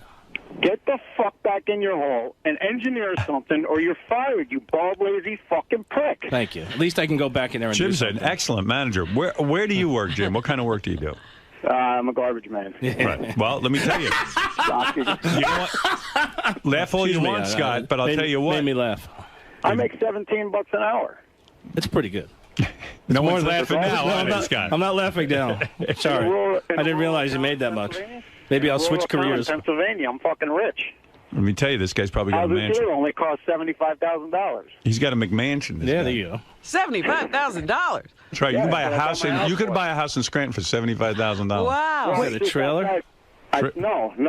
It's actually a home. 8 Full bedrooms. basement, 3-car garage. I got 2.5 acres. Wow. I swear to God, I'm And you not lying. and you paid $75,000.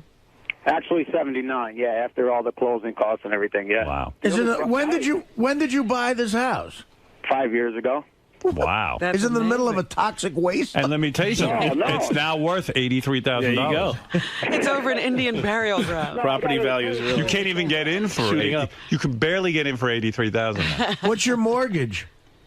535, 550, something like that, and then my taxes on top of that, so I pay like $800 a month. You better be quiet. There's going to be a run on Scranton today. You're not kidding. I'm moving. Well, it's outside of Scranton. It's rural. I drive home from work every day and I almost hit fucking cows in the road. Why don't we ever do our show from Scranton? Yeah. We would live like kings. Yeah, screw Vegas. My but the God, problem we could is, own Howard, Scranton. We could have 10 acres. the problem is you'd be in Scranton. And we could make $17 an hour. I'm jealous. What? No, I didn't mean your payments. How much money did you put down, and how much was left to I didn't mortgage? put anything down. I put no money down. Oh. Yeah, why would you put something down? Down. You want to get out of there. No, it's not bad, really. It's not bad. I grew up just outside of New York City, and I kind of miss it, but it's nice around here. It's rural, you know, and then just 20 minutes away, you got the booming town of Scranton. Oh, you're not even in Scranton. You're, He's outside. outside, about 15 minutes outside. Why do you think it's $80,000, Artie? You know what? You can laugh all you want, but I'll tell you what. Bet This he's guy's living in a mansion. Living great. he probably I'm works. living large, man. I got a wife. I got 6 kids living at home. 6? Can I tell you something? This guy, though, you make jokes.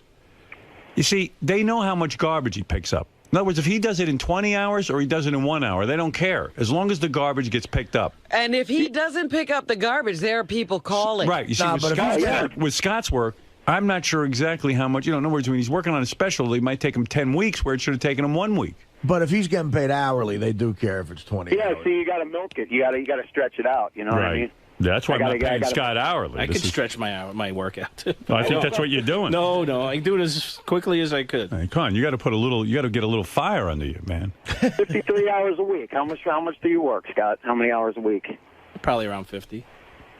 How much do you actually work, though, out of that? Probably around 1. 1 hour. Yeah. See? What did I tell you? All right, thanks, guys. All right, Scott, Thanks, thank Howard. you. I Thank appreciate you. it. I need your work. Thank you for the vote of confidence Ralph, and the star. I'm really proud of it. Congratulations on your promotion over Scott. Thank you. All right. Everybody and you too, was John. promoted over Scott. Yeah. Now Scott has 2 new bosses, Yes. Ralph and John Hine, and Sal is in charge of his work chart. Wow. I'll be checking in with Scott later today. See how Thank he's you. doing. All right. Thank Bye-bye. Thank you. Thanks you, Scott. You got your first star. It's great, isn't it? I Congratulations. love it. I'm not taking it off all day. It's a wonderful thing. Life's great. Thank you, Sal. I appreciate it. No problem. Love it. Now, if you all excuse me, I have to close the door and talk to my boss, John Hine. We have to work. We have to get work done. So, Sal, are you going to stay in his room all day just to make sure he gets work done? Absolutely. Demanding respect. You know, I love Scott. I think Scott's a great guy. I think he's a great worker. And I think it's time we show the audience how hard of a worker Scott really is. So far, since he's gone back to his studio, he has spoke to John Hine privately, okay? He started drinking his coffee, and he sat and did nothing. Then he took the star off his head, refusing to cooperate. When I put it back on, he removed the star again. He's doing tasks in the wrong order. He's not prioritizing. He got up, did nothing, sat down again, did nothing. He failed to meet deadlines for the game show segment. He's being a wise ass, said he was jerking off when I asked him what he was doing. So, Scott, do you think, is it going to be smooth sailing from here on out? It seems like... No, it's not going to be smooth sailing. Why would it be smooth? Well, you went in really defensive, and then halfway through, your mood changed, and it seemed like you were cooperating better. I always cooperate. Yeah, but when you went in, you started screaming. Yeah, because he's just busting my chops. And now, how do you feel about having Ralph and John and Sal watch over you every minute? It's fine if that's what they want to do. That's not going to get to you? No, Is it going to... not worried about it. Is it going to hinder your relationships with them? I don't think so. I just do what I do. If they want to watch me do what I do, then it's fine. It's not going to change what I do. Or what I have to, it's not going to change my job, but what I have to do. So needless to say, you're not going to play any more music. Or your son's music, right? No, I'm not going to do that. All right, keep up the good work. Now of You're So Vain. Why is this After special? all this talk, what do we need You're So Vain for? You won't tell me who this is about? Please tell me. Come on. Stop with the nonsense. Let me know. No, it's. I'm going to go to that James Taylor and smack him around for you, and you're not going to tell me right now, my audience, who you're so vain is about. The answer would be so, uninteresting to It's you. probably that accountant. That's what I figured. It's fixed your the divorce. accountant. No It's wonder the he's guy mad at you. That's right. Is it an honor to sing with your mother on this song? This is her classic signature song. I can't tell you how nice it is to be in my mom's band. I wouldn't, aside from her and David Saw over here on my right, I wouldn't want to be in anybody else's band. The material is high quality. That is the right answer. But I'm so shaken up after this conversation. Are you going to get nervous, or are you going to be able to perform? Oh, no. I was fine until I came in here. I should have waited. Do it. This will calm you down. Okay. This is a song you wrote many years ago, and yet you were doing a different take on it. Okay. And I will watch Jill Delabate as well. I'm very impressed with Gary's cousin being in the band. All right. I'll shut my mouth now. Ready?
See, I like that arrangement.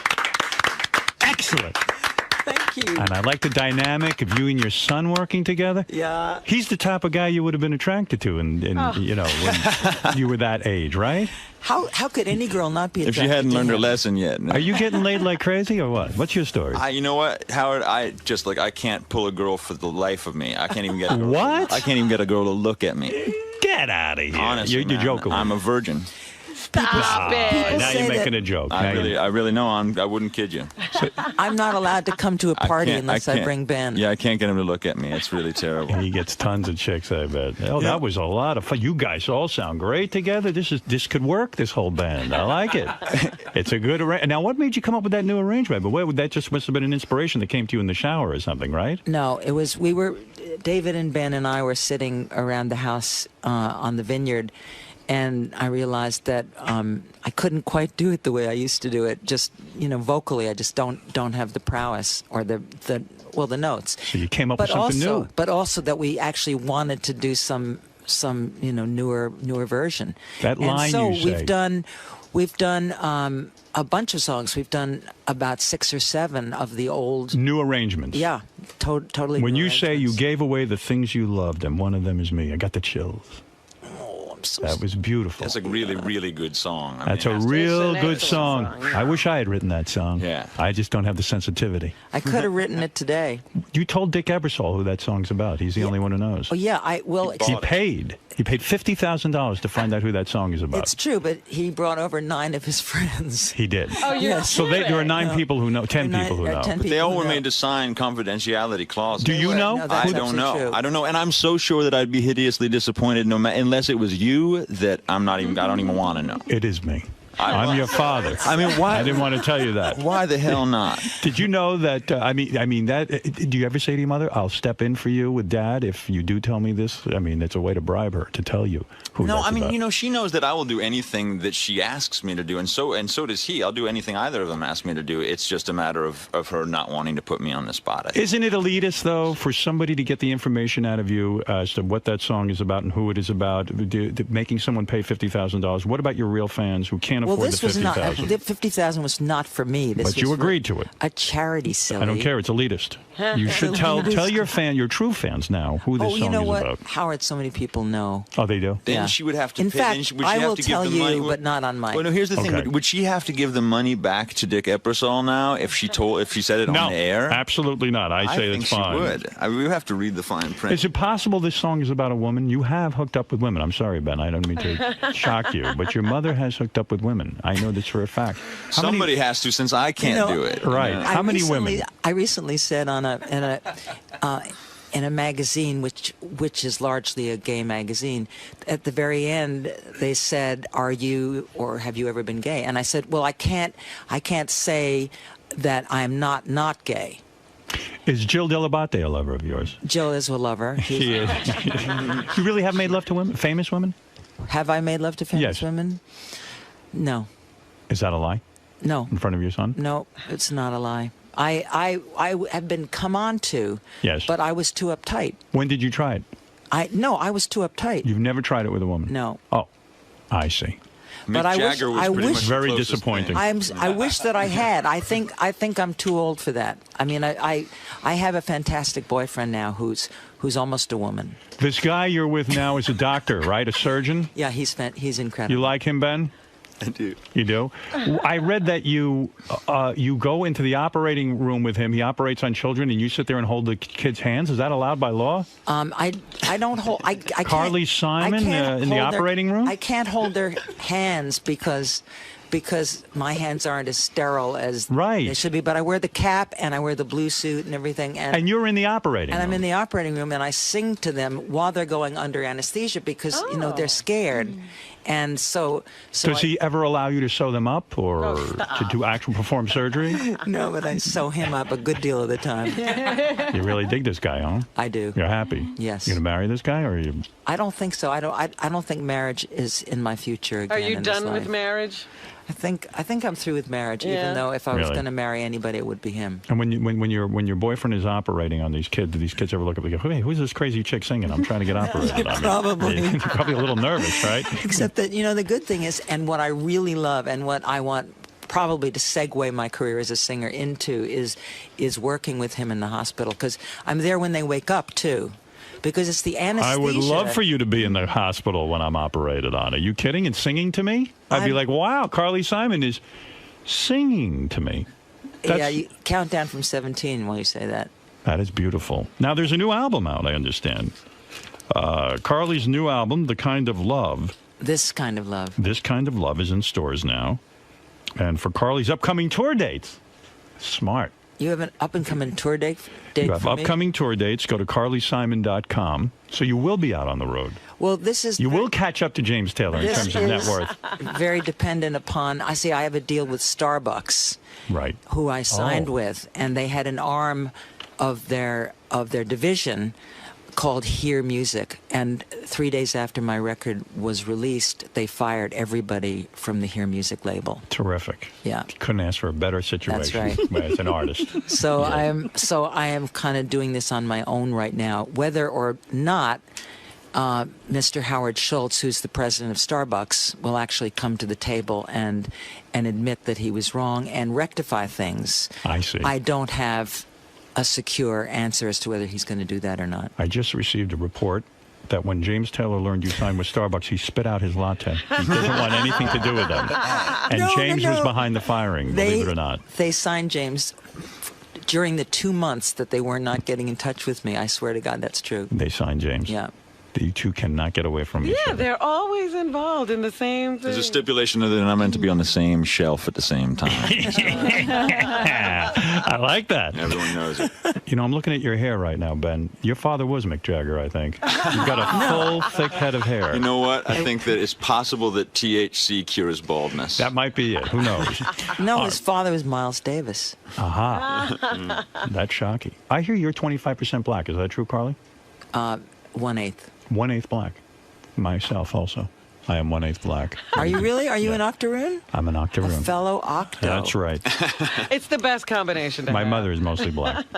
Carly, thanks so much for coming in. And I should mention on Howard TV, you can check out Carly's performance of You're So Vain. I want to thank your band. They were great. Great guys. Smart. Keep quiet. You know what I'm saying? Carly, how'd you think it went in there? My mind is completely blown. It's just, Why is that? I just want to laugh and cry at the same minute. I'm really pretty blown out.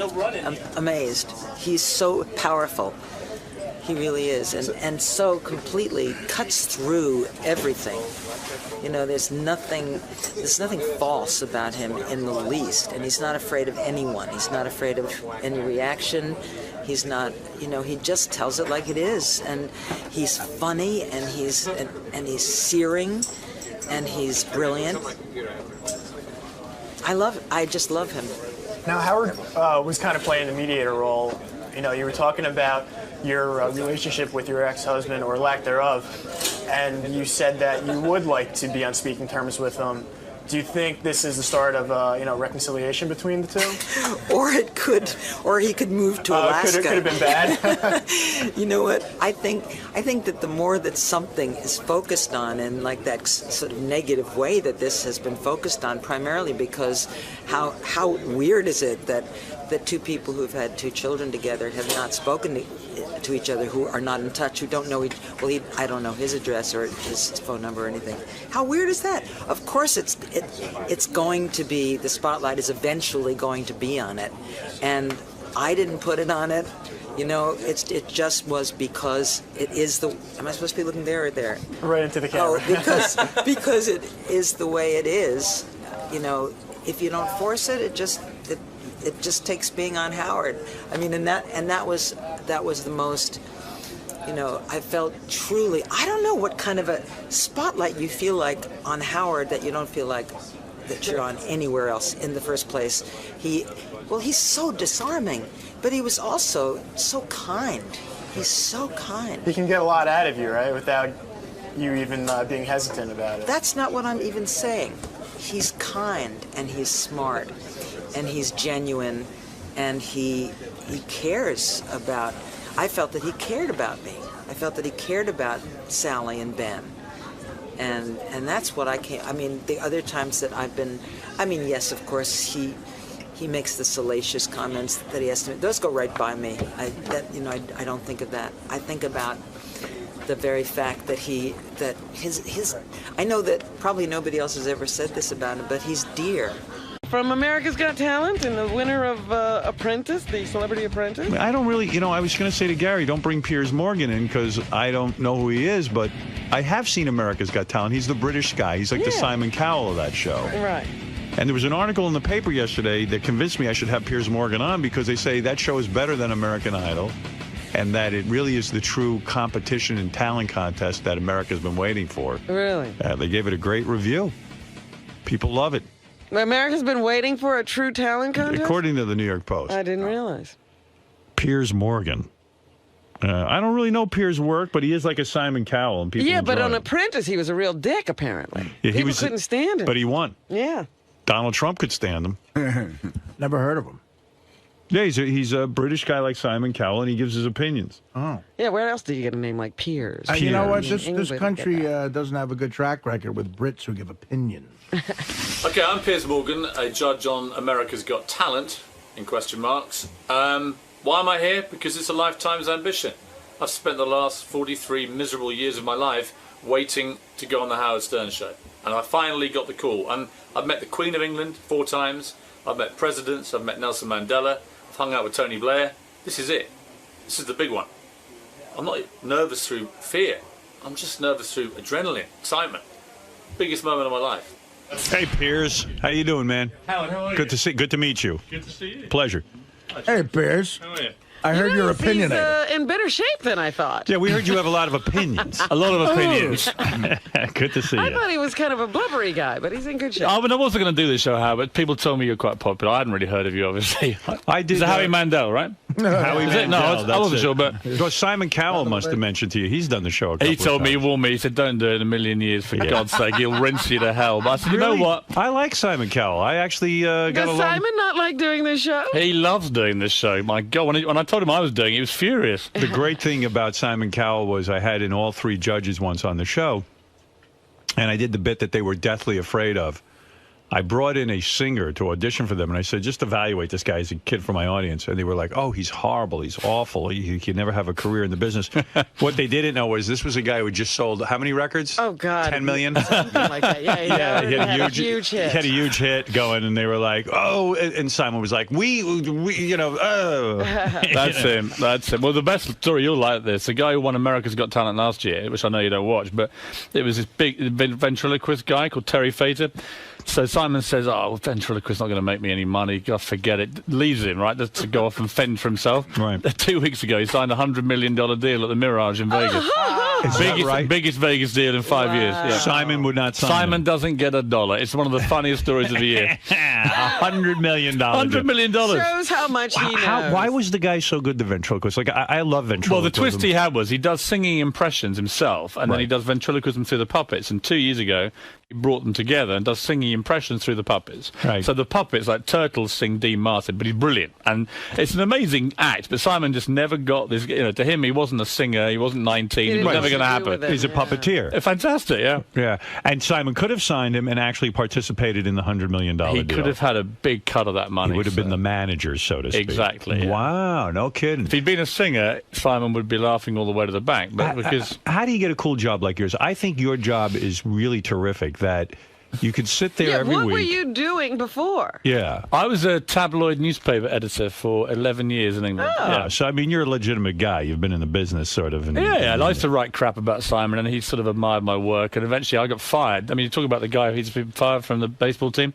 So you would write bad things about Simon? Of course. And so Simon sort of took you, co-opted you in a way, and brought you into his organization to shut you up. Yeah, his exact words were, I need somebody even more obnoxious than me to come and judge this show, America's Got Talent, and I can't think of anybody more vile than you. So do you want to start Monday? I said, where is he? He said, Hollywood. I said, get me out there. What are the kinds of things you would write about Simon Cowell? I mean, you found him to be grating and obnoxious? Yes. Yes. And you would write that. And now that he is your boss, in a sense... Now I've had a dramatic sea change of opinion. I think he's a handsome and powerful man. So everyone can be bought off. The worst thing about him is that we went to, you'll know this place, Stringfellows in London, right? It's like the Scores of London. Right. It's about a year ago. This sums up my relationship with Simon. So we go in, and all these girls gravitate to Simon, these lap dancers, like a sort of like the ultimate babe magnet. Well, and he's I'm a rich sitting there, guy. right? So I'm sitting there on my own. He's there, worth 150 million, blondes everywhere with pneumatic breasts. And I end up with one lap dancer comes to me who's Polish and wants to read me weird Eastern European poetry. And it just about summed it up. I look at Carl, he's got 17 blondes crawling all over him. I get the Polish lap dancer who wants to read poetry. But now with the success of the show, you know, you certainly must be getting some. You divorced your wife recently, right? I did. Right. You got successful. Is that part of the success model? I think it was successful for her, she'd say, yeah. Yeah. Did you have to give up half of your money? More. More than half. Did that How just much did break you your Never heart? get divorced in England, What Howard. are you worth that you had to give up half? More than half less than I used to be. so you're a millionaire, right? Pardon? Are you a millionaire? Dollars or pounds? Pounds. Yes. I was both. I was only playing with it. You know, the thing is, though, as the editor of a newspaper, you don't get paid a lot of money. So I imagine with this TV show, you must be getting paid something. Yeah, I used to get paid. You get paid pretty well as an editor, but it's nowhere near as much fun. I mean, God, the idea that I now roll around America just abusing people and get paid for it's fantastic. It is fantastic. And to be on the game show, you don't really have to sit there and find the talent or do all the work. You just sit there and judge, and then your day is over, right? Yeah, the only thing is you do need eventually, through all the train wrecks, to find something that is apparent talent. And I must say, the premiere last night was pretty good. I mean, we found 3 acts that I would say, you know, people talk about the success of it and why it's different to Idol. You don't get a show where you have the range of madness and then talent that we had last night. Someone said in the paper yesterday, the reason your show is better than American Idol is because you, first of all, don't have an age limit. That was the key. Yes. That anyone could enter. Any age, any talent. And they said any talent. Right. As That's we the say, beauty part. That is not just singers. a ventriloquist could not win American Idol at a certain age. He's not even getting We had a guy, I think it was Chicago, came and said, he's a 7'2" giant called George. So we said, okay, what's your talent, George? And he says, right, what I'm going to do, I'm going to drink milk through a large straw through my nose and wrap it around my body. Okay, and there's a twist, he said. He's enormous, this bloke. And the twist was a load of explosives he'd secretly strapped around his stomach began firing off as he drank this milk through his nose. Right. And at the end of it, there was just this sort of stunned silence. Right. And I thought then, I'm a perfect judge for this because I'm probably the only person in the world who could claim to be an expert at giants drinking milk through the nose while blowing themselves up. But can you judge that? I mean, can anybody? But what did you say about the guy? Did you say, well, I can't see this sustaining itself, or did you allow him in the I competition? used the only phrase I could, which was I've genuinely never seen anything like that before in my life. What does that mean? Does he get to go on and compete? Or? Well, I don't want to ruin the fun, but he was actually a very clever actor. He was the kind of guy you'd see at the back of a circus in one of those cages doing weird things. And I that's liked interesting, a geek show. So the fact of the matter is that guy could go on and win, couldn't he? Yeah, you know why? Because he's entertaining. And he could do something like that every week. The thing I love about this show compared to the singing shows, you've got to be the best singer, right? The dance shows, you've got to be the best dancer. Our one, you've just got to be incredibly entertaining.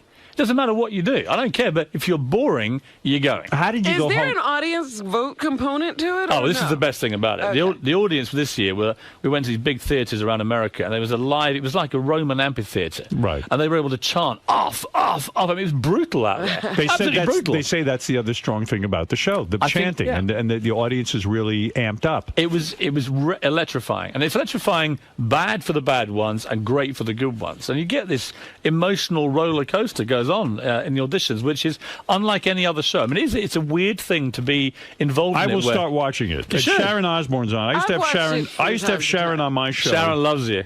I used to have Sharon on my show way before America even knew who she was. Right. She was very heavy at the time before she had her stomach stapled. And she used to come on and rip people a new a-hole constantly. Oh, she was a good fighter. She was a real good fighter. And I got to tell you something. You know, to see her sitting in that position, it's like, wow, you know, we were right. She is good. Yeah. She's good She on can hold her television. own. She is hilarious. People used to say to me, why do you have her on? No one knows who she is. I said, she's good. Yeah, she does a lot of stuff now. But what about David Hasselhoff? Yeah, now you don't like him, right? He's just a tool, isn't he? Yeah. You know what I mean? Do you say that to him? Of course. I wake up in the morning, go to the office and say, David, how are you, tool? Why and he is he says, a tool? Don't call me a tool, you tabloid wanker. Why and is that's he a how tool, our day though? starts. But why is he a tool? Oh, he's all right. David's quite funny. I mean, he can be funny. Right? Don't get me wrong. Is he funny because he is not in on the joke? Are we laughing at him? We're laughing at him. I right? think he pretends to get the joke. So he'll go, don't hassle the half, and he'll wear the T-shirts and all this sort of thing. But secretly, he's not laughing. Does he spend most of his time talking about himself? Yes. He does? Yes. And so it's an enormous ego, and maybe it's not justified. I mean, it was Baywatch. The guy had a huge career, made a lot of money. Yeah. But he did all of these things that I guess people laugh at. He does weird things. It's like on one of the shows, you've got to have continuity. You've got to wear the same clothes for a day. Right. Otherwise, in TV, it looks a bit weird. You turn up in one suit, you end the show in a different one. So one day, he wore the same gear all day, but at half-time, he disappeared for an hour and came back. He'd had a spray tan. So his face had gone a different orange. And it's like, Dave, do you forget it's his one show today? So when you watch it on telly, it'll be like, wow, David Hasselhoff just got a suntan halfway through the show. And there's no explanation. He went, God, I didn't think of that, man. But he's funny. I mean, I tell people, they say, come on, is he really funny? I said, look, it was a day when he came in, and I said to him, I've had a ticket to the Playboy Mansion Midsummer Night's Dream party. I said, it's fantastic. And he went, my God, man, it's the greatest show ever. He said, chicks are going to love you, man. And I said, well, yeah, but unfortunately, my girlfriend's here, and I've got to take my girlfriend. And he went, what? And with that, another act came on, and I could see him pondering the enormity of this crime that I was committing. And eventually, at the end of the act, he said, God, man, do you not know the golden rule of the Playboy Mansion? You never take sand to the beach. Right. There you go. And that was funny, right? And I was like laughing, saying, that's a genuinely funny line. Well, you know what? I happen to agree with him. Yeah, he's right. What the hell are you doing bringing your girlfriend to the Playboy? Well, there was a moment about 2 o'clock in the morning in the grotto, and I totally agree with him. But anyway. I remember when I first heard that line 80 years ago. Is it that old? Yeah, it's very old. So what is it Okay. like when now you're having success on American television, you're getting well known, you're no longer just a newspaper editor, you go home and you announce to your wife, look, honey, you're out the door. It was more a case of that happened 9 years ago. So. Oh, did it really? Oh, yeah, yeah. So this is before you were well known. Oh, yeah. Well, I was well known in Britain, but as a nasty tabloid editor, so I've always been pretty well reviled around the world. There's no problem And there. do you have the hot girlfriend now? I mean, is she Very hot super- girlfriend. Where did you meet this broad? She's a journalist. Yes. Yeah, if you're going to dance with the devil, really, it's just easy. Newspaper or television? Newspapers. The TV ones. I mean, like, you look at these chicks on Fox News, one has better legs and body than the next. Well, I've told her she's my pre-fame girlfriend. Right. Apparently, you have to get one of these in Hollywood now. My agent said that you need a pre-fame girlfriend and a really hot one when you really make it. So I said she's got about 6 months, but if it all goes wrong, I'll probably go back crawling to her. So your new job, really what you're saying to me is it's not as simple as it looks. In other words, yes, you give your opinion, but you really do at the end of the day have to have an educated sort of opinion, and you've got to come up with the goods. You've got to really understand what talent is. Well, I think you just have to understand. I mean, Simon Cowell is a populist genius. Right. He can watch any kind of... I do Britain's Got Talent with him. We're both judges. And his instinct for watching an act after 10 seconds and saying, is this going to work for the public is incredible. Right. When I judge it, I tend to do two things. One, you don't want to put just through all the acts that have just got great talent and leave it there. You've got to have entertaining people as well for the semi-finals. But ultimately, you've got to have a final where someone can win and America goes, wow, that was real talent. Right. We had a judge once. Remember when we did our film festival and we had a judge and we had to give our opinions and stuff like that? Yes, And I found it very difficult, actually. It really is, because you do feel the pressure. Like, what if I'm wrong? What if I really don't know? I mean, I think American judges, from my experience of watching them and working with them, David and Sharon, I'm sure David in particular, but he doesn't like getting booed by the audience. He doesn't like being critical. And I get that. Americans are basically nicer people than Brits. The reason we all get farmed out here on this evil Brit judge factory is because we are more comfortable with saying to people, that was terrible. You know, because we're just It's a hard thing to do, to say to someone, you really have no talent. Yeah, but I think it's a fairer thing to do. The worst thing to me is to say to someone who's terrible, hey, you were really good, you got potential. They Because go then away they and say, waste their lives chasing living a dream they living can't a have. dream. Yeah. You did The Apprentice. I did. That was fun? It was a month on the streets of New York. Why with did everyone a hate bunch of D-list wackos. It was great. Yeah, but why did everyone hate you? People were threatening to quit the show because they couldn't stand to be with the only you. ones who wanted to quit the show because of me were the New Yorkers, and I thought they were a disgrace to their city. Who is a New Yorker? Stephen Baldwin. I mean, he spent half the time lecturing me about God, and then the other half he'd be saying, God, man, when I was a Hellraiser, I had 10 hookers in Vegas. I was like, well, make your mind that way. Yeah, right. Which side of the fence are you going to dance, Steve? He wanted you to know he once had a life. Yeah, and then Vinny Pastore morphed into Don Corleone, and every 2 minutes he'd go, "You better watch your back next time you're in New York." And I said, eventually I said, "You are not Don Corleone, right? That's you're a Vinny character. Pastore, all right? You're a soprano by day, but by night you're just So blown." you're saying that Vinny Pastore now thinks he's a real soprano? Yes. And you're saying that Stephen Baldwin's religion is... I think he had complex issues about which side of the fence he wanted to Do you think dance. he's really religious, or is this a shtick to get him some attention? I wouldn't question his integrity I in would. the religion. Why don't we? You're right. I think it probably is. Yeah, I think it's a load of why are horse you going shit. to be nice now? I think he wants to be. I think he wakes up on a Sunday morning, he turns on his telly, and he sees these guys going blah blah blah and making millions, and he thinks he wants a piece of the action. It's my honest view. You have said that being on The Apprentice, that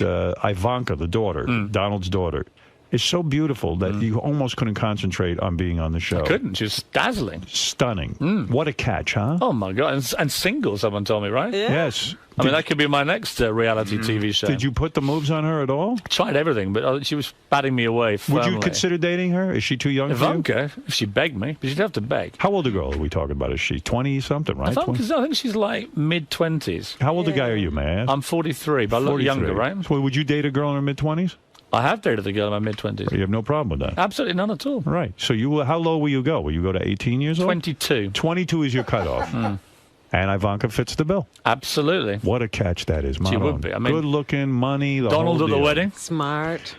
And she's listening. Actually, the funniest moment in The Apprentice involved you. You How's probably that? don't even know this, but eventually I was going on at Baldwin. We had to get a charity auction going and get people helping and everything else. And I was getting Simon Cowell, the Duchess of York, Andrew Lloyd Webber, all these people. Bang, bang, bang, bang, bang. Nothing from Baldwin. So we went up one night to go and sell tickets to the auction. Didn't sell a ticket, having trawled the clubs for 3 weeks. I said, it's your town.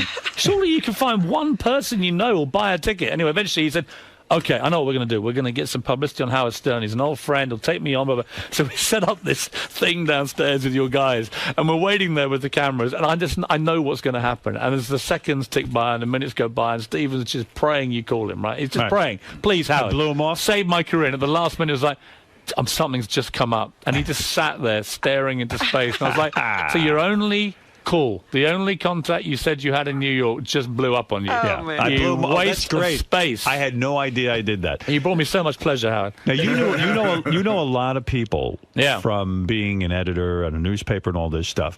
The story goes that you are the man responsible for introducing Paul McCartney to Heather Mills. It's completely true. Do you feel bad about How did you know Heather Mills? I was editor of the Daily Mirror, one of the big tabloids in England, and we had an event called the Pride of Britain Awards in 1999. And it was like a sort of saluting of ordinary people with big stars, presenting them heroic awards and so on. And Heather Mills came and made a speech, and Paul McCartney hadn't appeared in public since Linda died about a year before.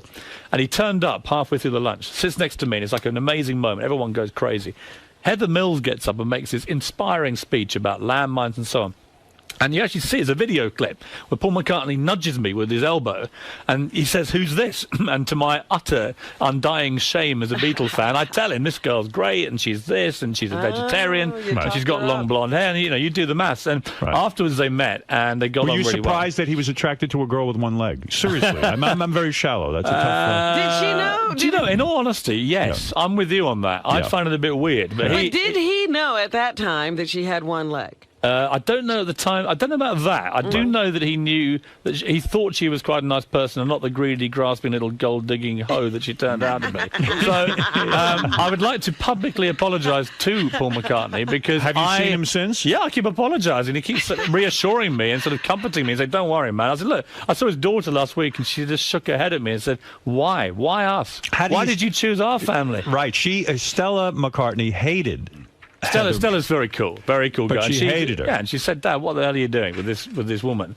And of course, the more we found out about Heather, the worse it got. And the good news, though, from your point of view, is that she's decided she's so hated in Britain. She's the most hated woman in British history now after skinning him for $50 million. Right. She's coming to America where she says, quotes, "They love me over there." So congratulations, New York. You're getting Heather Mills. So you were duped in a sense. You were not a good judge of her. Do you know what? I was taken in like he was, and she was very, very good at that. She would make out she was this great charity fundraiser, and she was an honest woman. But in the end, How soon did you realize it was a big mistake? How long did it take you? I think it was when they got married. Even then, it seemed okay. But there was I was getting feedback from people who know Paul McCartney saying that she was getting very irritated that all the attention was going to Paul when they went out. Right. That's what I And heard. it was like, and eventually it was quite funny when the divorce papers came out and you saw just how she was trying to get like 500 million or something. It was ridiculous. Right. So I wrote this piece in my newspaper column in England, just tearing into this gold digger. And at the end of it, it published, and she rang me, and she went screaming, "What have you done?" I was a screaming banshee, and she said, "God!" And then eventually she stopped in mid-thing, because I said, "Well, I'm not putting up with you talking to me like this." I said, "You're just a greedy gold digger," and that's the end of it. And she said, "What?" And eventually she calmed down. She said, I know what it is." And that Geordie voice of it. "I know what it is. You're a Paul fan, aren't you? Aren't you?" And I sort of paused and I said, "Well, Heather, you know what it's like?" So on the one hand, we got a guy who wrote yesterday, "Hey Jude" and the Beatles. On the other hand, we have you, a gold-digging little bimbo, trying to skim him for all the profits of Hey Jude. It's not a difficult one, is it, love? Right. What? Bang! Boom! And that was it. That was the end of it. End of a beautiful relationship. So was the divorce her plan all along, do you think? It would be very cynical to think, but let's just say she's got a bit of form for taking old men to the cleaners. And how did you become so friendly with Paul McCartney? I was just a big Beatles fan, and we used to do stuff with him on the Daily Mirror. And Daily Mirror is sort of working class Labour, left-wing paper in Britain, and it was very much his kind of roots from Liverpool. So and stuff. he liked the paper and he became friendly with you. Yeah, and you can ring him up anytime. He's that much. Well, I wouldn't of a... say that, but I mean, if I meet him, apart from apologising consistently, which I do, because he says to me, "Thanks, pal, you cost me $58 million." You know? Yeah, you're a very expensive friend. You should chip in a bit. Yeah. What? Also, you mentioned that when you were a newspaper editor, you interviewed George Michael, the famous George Michael, and he confessed to you that he had sex with more than 500 men in the last 7 years. Is that right? It wasn't an interview. I went to a dinner party. I went to a dinner party, and I've been told you can be quite indiscreet. Anyway, this is about 3-4 years ago, and we sit there. There's about 8 of us, and bear in mind that I was there, and so was the editor of The Sun, who's another outrageous tabloid in Britain. You'd think he'd just show a little bit of discretion. Anyway, a few bottles of wine later, suddenly he just unburdens himself, and it's like he'd slept with 500 guys in the previous 7 years. What's his thing? He likes it in the behind, or he likes anal, or what is his thing? I think his thing is Hampstead Heath on a Friday night at midnight. Anything goes, Howard. So if you're in London, if you want to go to Hampstead Heath, you know what you're going to get. George Michael, very, very hot under the collar, right? But it was like that. He was being blackmailed by a male French hooker. He then began to name all the famous celebrities, some of whom were heterosexual to the public, who'd slept with his boyfriend. So by now we're like, what? Wow. He's telling this to you, who's a tabloid reporter. Yeah, and afterwards, of course, I obviously put it all in my book, and he was like, "How could you be so indiscreet?" I was like, "George, you invite 2 tabloid editors to your dinner party, you then tell us you slept with 500 guys. What do you think we're going to do? It's like putting a big lion into a cage and chucking it some raw meat, you know?" But people continually invite you to these dinner parties. They do. And yet you can be obnoxious at the dinner party. For example, you were invited to Madonna and Guy Ritchie's home, and you said to Guy Ritchie, "Hey, you used to be a bartender. Go get me a drink." Well, he was a bartender. He was my yes. bartender. I live in a place called Wandsworth in South London. And the Guy Ritchie I knew used to be the deputy. He wasn't even the head barman. He was the deputy head barman of a place called Joe's Brasserie. And I used to go in there and click my fingers, and this Guy would run off and get me my beer. Next time I see him, unbelievably, he's standing next to Madonna. And I was like, what? So I go to a guy called Marco Pierre White. He's a famous chef, right? He's doing a show at the moment for NBC. And great guy. I saw him last night. Marco had a 40th birthday party in which he invited 40 guests. Right. And 2 of them are Madonna and Guy Ritchie. So I've had a few drinks by now, and I'm thinking, well, this could be quite funny. So that's Madonna, grim-faced, not drinking, doing a bit of Kabbalah and aerobics, the usual kind of crap. As she does all that stuff, she walks past, and there's already been... she's in a bad mood because there was an outrageous comedian called Bernard Manning. Yeah. Remember Bernard Manning? Not really. I mean, the most offensive, racist, sexist pig you'd meet in your life. And he'd done his half-hour turn, and I remember it because Madonna had this cap on, like a racing cap. And after about 20 minutes, she obviously wasn't laughing. Guy Ritchie was laughing. She wasn't laughing at all. And he just looked down at her and he went, "You're right, love." He didn't know who the hell she was. And he went, "You know what you look like?" And there's a famous jockey in England called Lester Piggott, right? Famous jockey. And she went, "You look like fucking Lester Piggott's sister." Like this. And Madonna just sat there in this cloth cap, dying of death, and everyone was howling at her. So she was already in a bad mood. So as they got up to walk around, I just said, "Hey, Guy, for old time's sake, mate, get the beers in, can you?" And he was laughing. She was incandescent. I mean, wow. You find her attractive? Not at all, mate. Not a good-looking woman. I mean, never has been. You don't like her? And you know what? 50 years old, put the clothes back on, love. Yeah? Is Guy Ritchie a... He's all right. He's a cool guy. A good guy. I like him. Do you think he's in the marriage because he's in love with Madonna, or is he a guy who wants to... I think you'd have to be in love to stay in there that long. I mean, I like Guy Ritchie. He's a good bloke. I just find her it's just demeaning to be doing it at 50. Put the clothes back on. Let too your much. kids do it. You know what I mean? That's right. She's too old for that. Yeah. Did you put the guys that George Michael outed in your book? Well, I couldn't put them all in because some of them it would have been a bit of a surprise to their wives. Who'd you put in there? Who did we put in there? I think I better be careful here. I mean, Did you get sued over the book? No, because I was Are careful there about different laws here and there? Has your book been published here? I just don't think it'd be wise for me to start rattling off the names of famous Hollywood men who No, are only, married. only the ones that are in your book. Yeah, I'm just trying to think who we put in there. Maybe you better be careful. I think I better be careful. Let's put it this way, Howard. I'm happy to name them. That's great stuff. Well, Piers, you're doing well. Let's face it. Piers Morgan is on America's Got Talent Tuesday nights at 9 o'clock on NBC. You're clearly in the zone. I mean, it sounds like you're becoming America's favorite.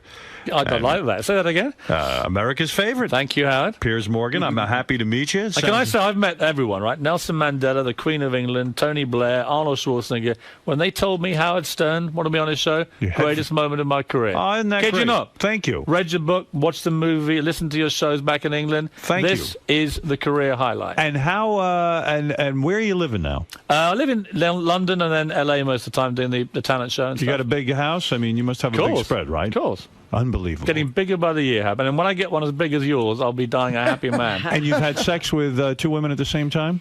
No. Not yet. No, but I'm hoping if I hang out with you a bit, I might get a bit nearer that. You're a judge. How are you in the sack? Very, very, very good. I asked Lennox Lewis that question because Lennox was on The Celebrity Apprentice, and I do interviews for GQ magazine, and I always say to everybody, "Are you good in bed?" Right? It's just a great question because whatever they say, Lennox Lewis, the boxer, and Lennox just went, "No."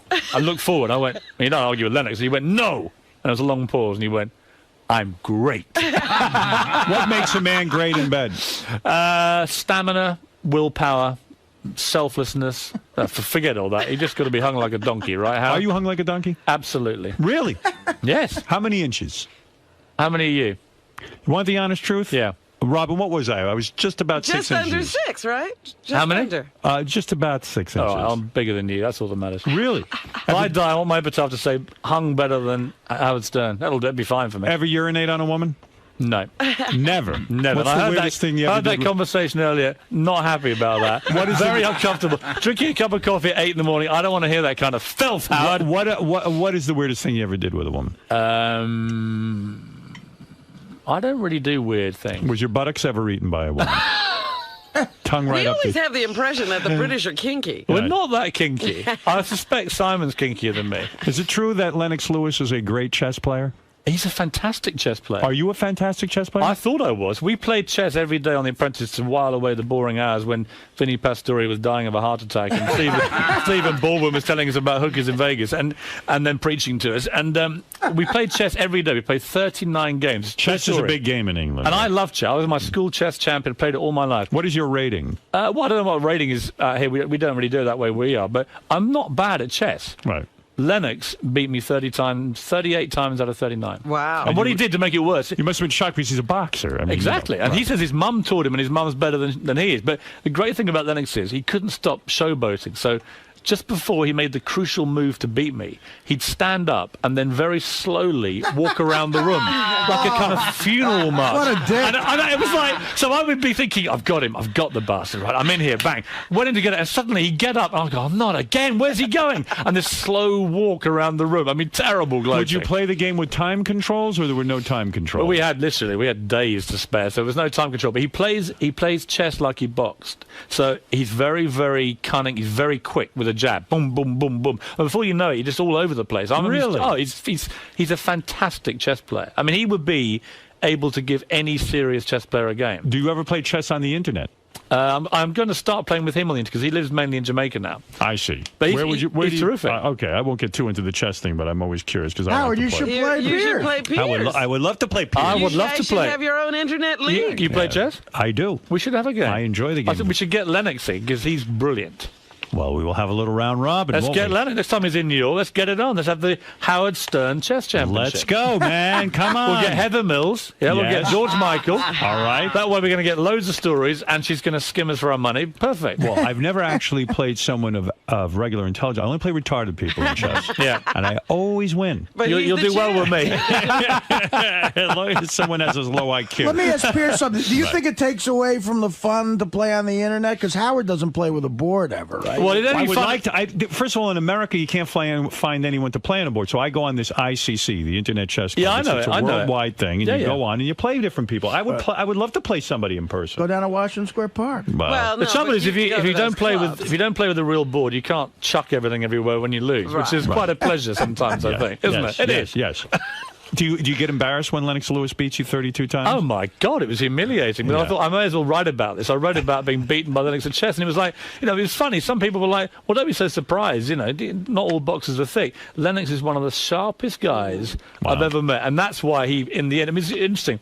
Walking around New York with Lennox Lewis, because I've loved boxing all my life. And I'd forgotten, obviously, he knocked out Mike Tyson. And this was the big New York hero, and it was the biggest reaction to any human being I've walked with ever. It was incredible, and the respect for the guy, because he only got knocked out twice, Lennox Lewis, and both times he said to me, "I went back and I beat those people," right? And that was very important to him. So he beat everybody there was to beat, and it was this chess mind all the time, always 3 moves ahead. Great guy. The other great guy who I heard you do on here was Tito Ortiz. Yes. What a charming guy he was. Again, much smarter than you'd think. Yes. And he's got Jenna breakfast. Jameson. Yes, he does. And who knows what goes on there. Well, let me tell you. Here's a couple of people want to say hi to Piers. And then, Jeff the Drunk, go ahead quickly. Oh, geez. Yeah, hi, Pierce. Hey, Jeff. I was watching the show last night. The opera singer was awesome. He was fantastic, wasn't he? You're saying is someone who sings the opera was good? It's better than that. It's a guy who, by day, sells insurance, this guy, Neil, right? And then he just ripped into Nessun Dorma by Pavarotti. It was awesome. The word is there. Nessun Dorma by And I'm Pavarotti is my surprised- favorite. I can't believe Jeff the Drunk knows this kind of music. That opera Trust guy me, was Nessun Dorma is going to be huge. Marianne from Brooklyn, you're on the air. I absolutely love you on the Celebrity Apprentice. You against Omarosa. You stood up to Donald Trump. Thank you. Show. I'm a big fan of Simon. I absolutely adore you. And Howard, my Baba Booey song is on its way. Maybe Pierce could judge it. Yes, hurry up with those Baba Booey songs. Yes, Brandon, go ahead. Hey, Howard, love you guys, man. Thank you. I just wanted to say, Piers, man, I've never heard of you before, dude, and you're a fucking funny motherfucker. Well, there fuck go. you very much indeed. Howard had never heard of me before. Well, Piers is Crushing coming blow. on strong. He's coming on strong. In a couple of years, we won't even be able to get him on the show. You'll always get me, Howard. I'm There you literally, go. I said to your producer earlier, I'm available not just now, but every day you ever want me. Well, Piers, we might have to have you come in here and judge something the next time we do it. And I'm available for anything. All right, excellent. Piers, you're a good guy. I appreciate you coming on the show. Piers Morgan, America's Got Talent, Tuesday nights at 9 o'clock on NBC. He's living large with the big house, the girlfriend, and he hates Stephen Baldwin, I think. Yeah. Sounds like he's got a license to print pussy, this guy. This is nice. It does, doesn't it? You're Yeah. right. It Yeah. sure does. Unfortunately, I love my girlfriends. There may be a bit of a problem. Do you have any Playboy Playmates in your past? Well, Tiffany Fallon was on the show. She was lovely. But you unfortunately, well, she slightly ruined things by announcing on day one she's pregnant. But you didn't by a make love to her. multi-millionaire rock star. there you It killed everything. On every level, I was finished. All right, Piers, we'll take a break. Thanks for coming in, and Hey. good luck with the show. I hear it's doing great. It was America's- seriously a pleasure. Thank All right, you. Thanks, Piers. Piers, Survived, Howard. how was Survived, that, man? Fantastic. Looks like you made a new fan and a chess partner. Well, I'm going to be playing chess with Howard and Lennox, and I feel like we've just bonded lifetime relationship. So what did you like about doing Howard's show? We can say what the hell you like, can't you? It's fantastic. And he just goes with it. In fact, the more disgusting and depraved you get, the more he likes it. And that was brilliant. You know what? Howard's a legend. I mean, in my neck of the woods back in London, all we know about Howard is there's one DJ in the world worth going on, is Howard Stern. He's the number one. And I've done a lot of radio, a lot of TV in my life. Now I've done Howard Stern. I can die a happy man. All right, man, it was a great interview. Thanks for stopping by.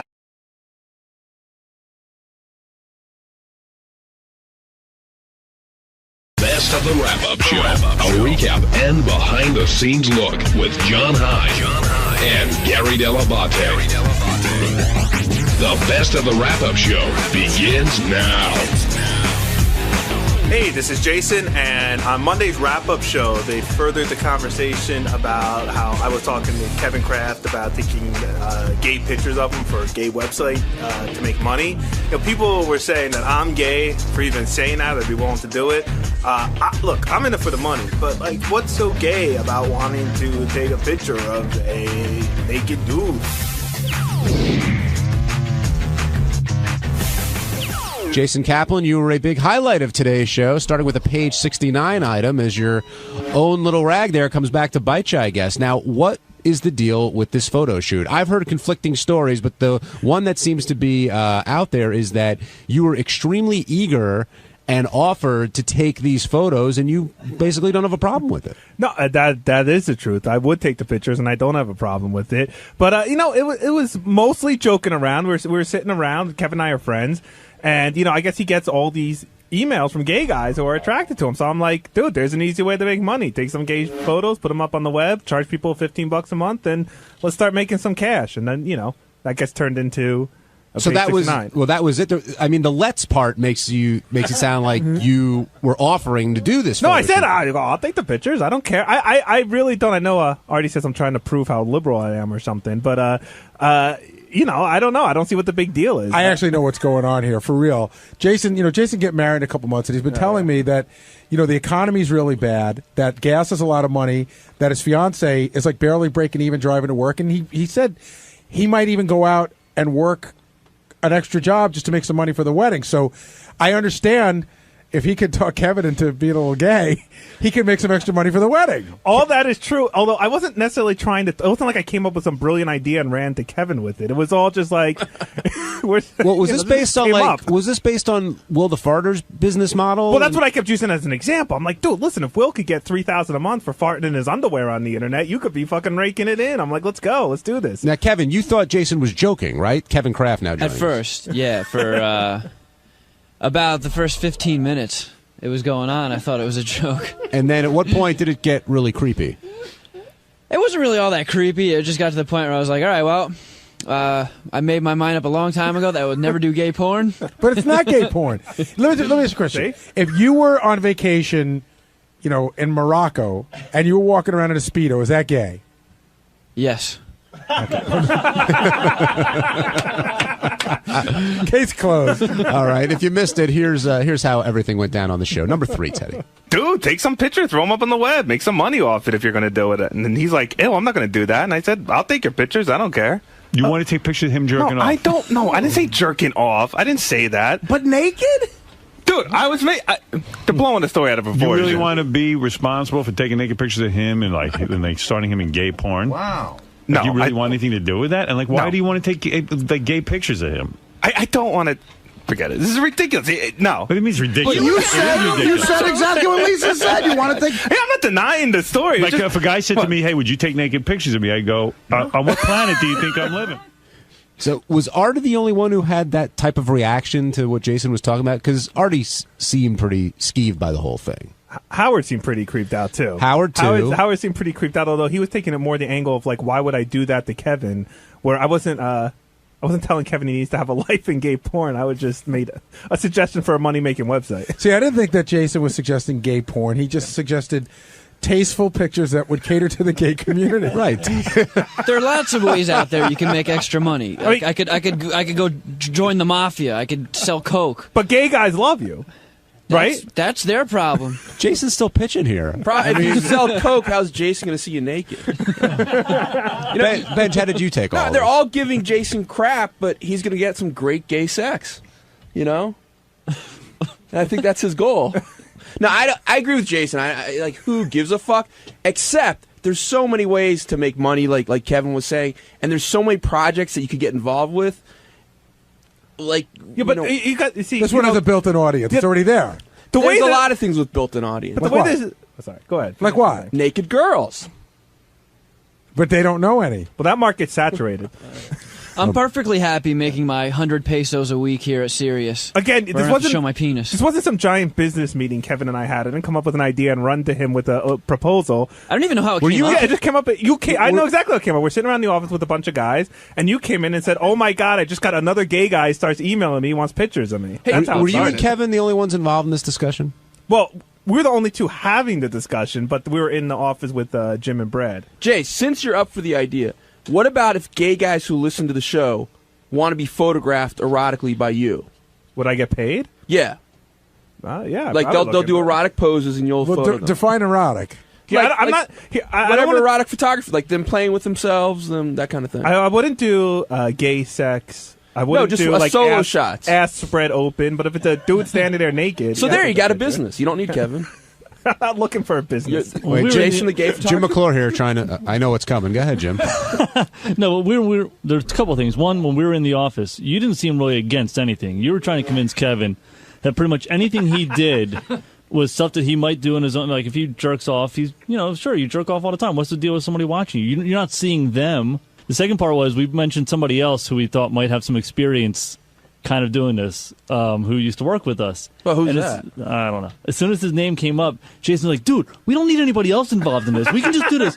No need for outsiders in this. It's just us, man. True, Jace? Why split the profits with somebody else? I agree.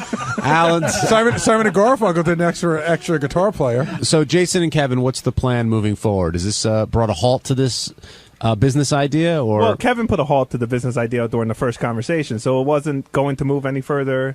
So it's dead. By the way, I already got emails and all these MySpace messages from people trying to convince me to do the gay porn. Oh, you're leaving money on the table, my friend. I'll happily leave that on the table, and my penis inside my pants. You know, it's a funny thing because you know who sort of went through this on a weird level was KC. Yeah. Mm-hmm. Casey did that photo shoot with with the weird German photographer. Right. But Casey did this cheesecake shot of him, with no shirt on, and then it was just like he started getting lots of letters from dudes in prison. Well, hold on a second. We're all going under the assumption that Casey didn't know that was a gay photographer. Well, that's the whole point. The point is, I think that sometimes people tell themselves things in order to make money, right? And say, I didn't know that guy was gay. But Casey went to go get a glamour shirt and ended with his shirt off, a glamour shot, and ended up with his shirt off and his pants unbuttoned. And his pubic hair hanging out. That was the worst. The pubic hair was the worst. I didn't know what happened. So, Jason, taking that picture was gay. What? You were just saying he didn't know that was going to be a gay picture, but taking pictures of Kevin... No, listen, it would have and been... even saying, Kevin, I got the camera in the back. I got the nice camera, and you got the Jim, video come camera. on. Most of that was joking around. Shut the fuck up. You're taking a not for conversation. nothing. In Jason's defense, You hold on, bastard. Jason. In your defense, I mean, he's been taking gay pictures for the past 2 years on the show. Well, that's what I said. Like, I say get paid for it. Everyone's like, well, how could you take a picture of a naked guy? And I'm just like, dude, half my pictures I have are of naked guys. Sal, if you knew that you could sell pictures, say Jason took a picture of you with your pants out, you had your tool in your hand, and you could sell it to the gay community to make extra money, would you do that? I'd put on a pair of goggles and gloves and start shooting. No, really, would you do that? It would be uncomfortable. I don't think I could stay in a room and watch a guy jack himself off. That would... No. No, I mean the pictures of you doing that. Oh, no, I couldn't. No, definitely not. You just gave 3 answers to the same question. I couldn't be on either end of the camera. I don't even know the question. I really don't. I have no idea what he just asked me. He can't even plug in the camera. He's so upset by it. I'm still thinking about that little prick that ripped me off from those songs. I mean, my head's spinning. What was the question again? Would I be the jerky or the photographer? Would you be the guy who let Jason take pictures of you with your tool in your hand if you knew you could sell them online to gay guys? No, I wouldn't. Thank you, Sal. I think. Look at the stuff. Is that your final answer? That's my final answer. Ralph Sorella, you're back on the wrap-up show. Hey now. Hi, Ralph. Hey, I don't think I don't have a problem with Jason taking pictures. I don't think that makes him gay or anything like that. And he's just looking for a way to make money. But Jason's really a horrible photographer. Like, he doesn't take good pictures. Why would you want some guy taking bad pictures of See, you? this is a bone of contention, too, because what happens is Jason takes pictures and puts them up on the website, and then Ralph usually calls in to say what horrible pictures they are. Yeah. Well, it's great that everyone's cutting on Jason, and Ralph found a unique way to cut on him. Right. Right. You're not gay, you're just bad. Yeah, I mean, I'm not, Jason's not there to be a photographer, so, it's not an insult to him and his talent. That's not where his talent lies. Have you ever talked to him about how to be better at it? Wait, Ralph, so saying Jason takes shitty pictures isn't an insult because that's not his day job? Is that what you're saying? Yeah, I mean, he's not a photographer. First I mean, of all, Tate and I take shitty pictures. he doesn't a have a little good over eye. the line. He doesn't have a good eye for taking pictures. I mean, like, I take sometimes- horrible pictures. Like every picture on the website, they're horrible. No, but Artie's next book cover is going to be one of my pictures. You Calm bastard. down, Jason. because it's supposed to be funny and stupid and not look good. If it was supposed to look good, then he would have a hire for professional photographer. Get another job. We don't do good enough. Jason takes 20 pictures of a hot chick, and they like sometimes I'll go over Howard's house, and when I'm not goofing on Gary, I'll say, "Hey, who was that chicken this morning?" And Howard goes, "Oh yeah, she was kind of hot. Let me show you some pictures." And he opens up an email, and it's got 20 pictures, and he's like, "I don't know, man. She looked good in the studio." Jace, do you take offense to this? No, not really. I don't care. I mean, listen, A, he's right. I'm not a photographer. I never went to photography school or had class or anything in it. B, I have about a minute and a half to take pictures in the studio after a chick's been in there. And C, I do think a lot of the pictures I take end up being really good. Well, if you take he's much better with dick. If you take 50 pictures, one might be good. But yeah, you should. Yeah, well, that's called being a photojournalist, Ralph, and that's how I classify myself. But Ralph, can you give Jason any advice on how? Like, have you ever spoken to him off the air? And I have. I spent the afternoon with him one day, tried to show him how to take better pictures of Howard and stuff. So we set up Howard's shot, and now that's where I take pictures of Howard. And now what? I took your advice. It was good advice. Yeah. No. I'm not saying you don't take advice. I'm just saying you're not. I don't think this is your thing. No, well, I'm not going to open up a photography school after I'm done here. No. You should be the website administrator and just get some photographer that takes the gay pictures of him. Kevin, why won't you do that? What? Oh, Kevin. What, you mean pose naked? Yeah. Well, I don't want to disappoint my family that much. Hey, it's John Hine, and on Tuesday's wrap-up show, Ganji stopped by to attempt to explain the code of men, and frankly, none of us understand what the hell he's saying. Matt in Long Island, you're on the wrap-up show. Did you say Matt? Yes, I did. I wanted to talk about Ganji, that fucking loser. Okay, what about him? What's this man rule? How come I never heard about this rule? The code of men? Yeah, I mean, what is that gay shit? Well, which code of men, Ganji's or Howard's? Ganji's. I mean, is he serious? Had you guys heard that? Well, what was Ganji's code of men? What was his speech? code? Something like, I don't know, 6 months he has to try and to get this girl to date him, and if she don't like him, then Artie's allowed to try. Yeah, Ganji likened it to a slow burn, I believe he said. See, the problem is there's a code of men, but there's no universal code of men. So every guy has their own code, and that's a problem because they're not the code. What's that? That's not the code, though. I gotta say. I mean, the only code, like you don't fuck some guy's wife. Exactly. Or, the code I know is you don't fuck a guy's wife. Even if a guy breaks up with a girl, you still don't date her if she's your friend. 2 guys never share an umbrella. Like, that's the code of man. I thought it was like, if I can get laid, I'm doing it.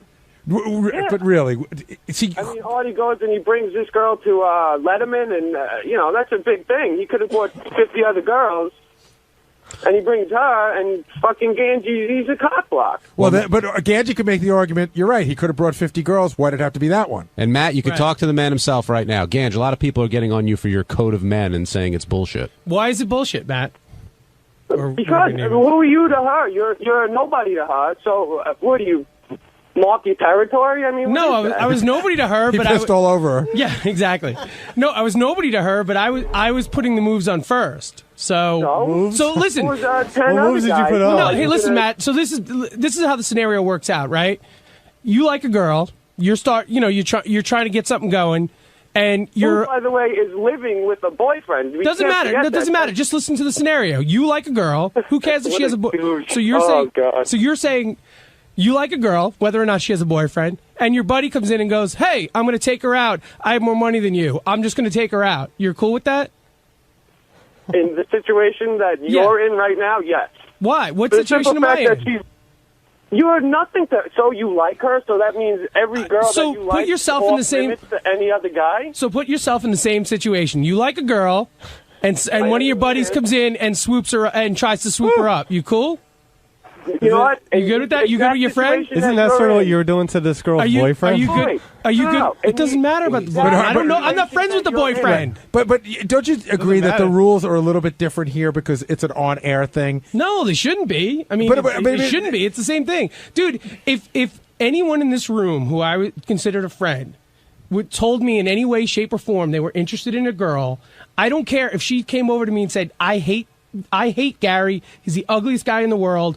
I love you. I wouldn't give a shit because you're my friend. Stop talking about Mary. No, but yeah. But you know what I mean? Like, my loyalty is to my friend, and there'll always be another girl. I'm not going to fuck over my friend, but to hook up and I get what you're saying, but don't you think like nobody knew that you had this attitude before it all unfolded on the air? Yeah, and they're doing a bit of, like if Artie would have known this whole thing off the air, it probably would have never went down the way it went down. It definitely wouldn't have. Artie said but what I'm saying is the time span that it all happened was 5 minutes. You know what I mean? So from the time, but it all they happened. found It out- all happened on the air. Absolutely. That's why I think it's a little bit different. But every go ahead, Ben. Sorry, every Howard TV chick that comes in, you're gonna have chance to lay claim to first. I guess maybe, yeah. I don't know. No, because I don't deal with every single one of them. Can no. you lay claim to more than one girl at a time? Yeah, is it like Disney? Can you only do the fast pass for one ride, and then you have to go on it before you can do fast pass again? Where does that fit in the code, Ganj? I wouldn't lay claim to more than one girl at a time. Do you? But I mean, do you currently have a claim to anyone? No. You really Currently, don't? No claims to anyone. No. But what about the time that passes? Like, how much time needs to pass before this girl becomes free game anymore? Like, you say you like her. Free game to anybody in the world, or free game to my buddies? Either or. Free game to my buddies is, hey, you come, you go. All right, I've already established that I liked her.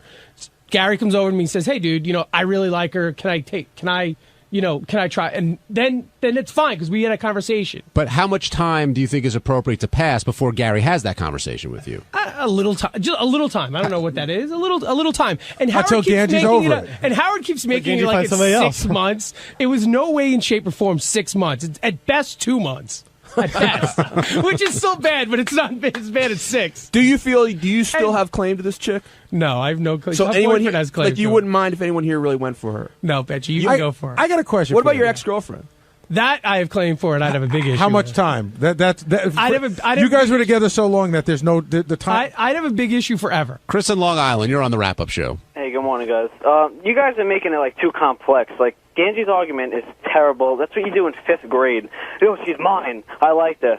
Like you just can't do that. This is so stupid. All right, so simplify it for us, Chris. Well, I don't know. Like what happened now? Like Artie just took her out. Went to Letterman. Like Ganji, who are you? You're fat. You're ugly. What does that have to do with anything? So is Artie. A lot. Okay, what is your point there? That was the stupidest point ever. Well, shut up. You're making it complex. Like you guys are making all these like different analogies or whatever.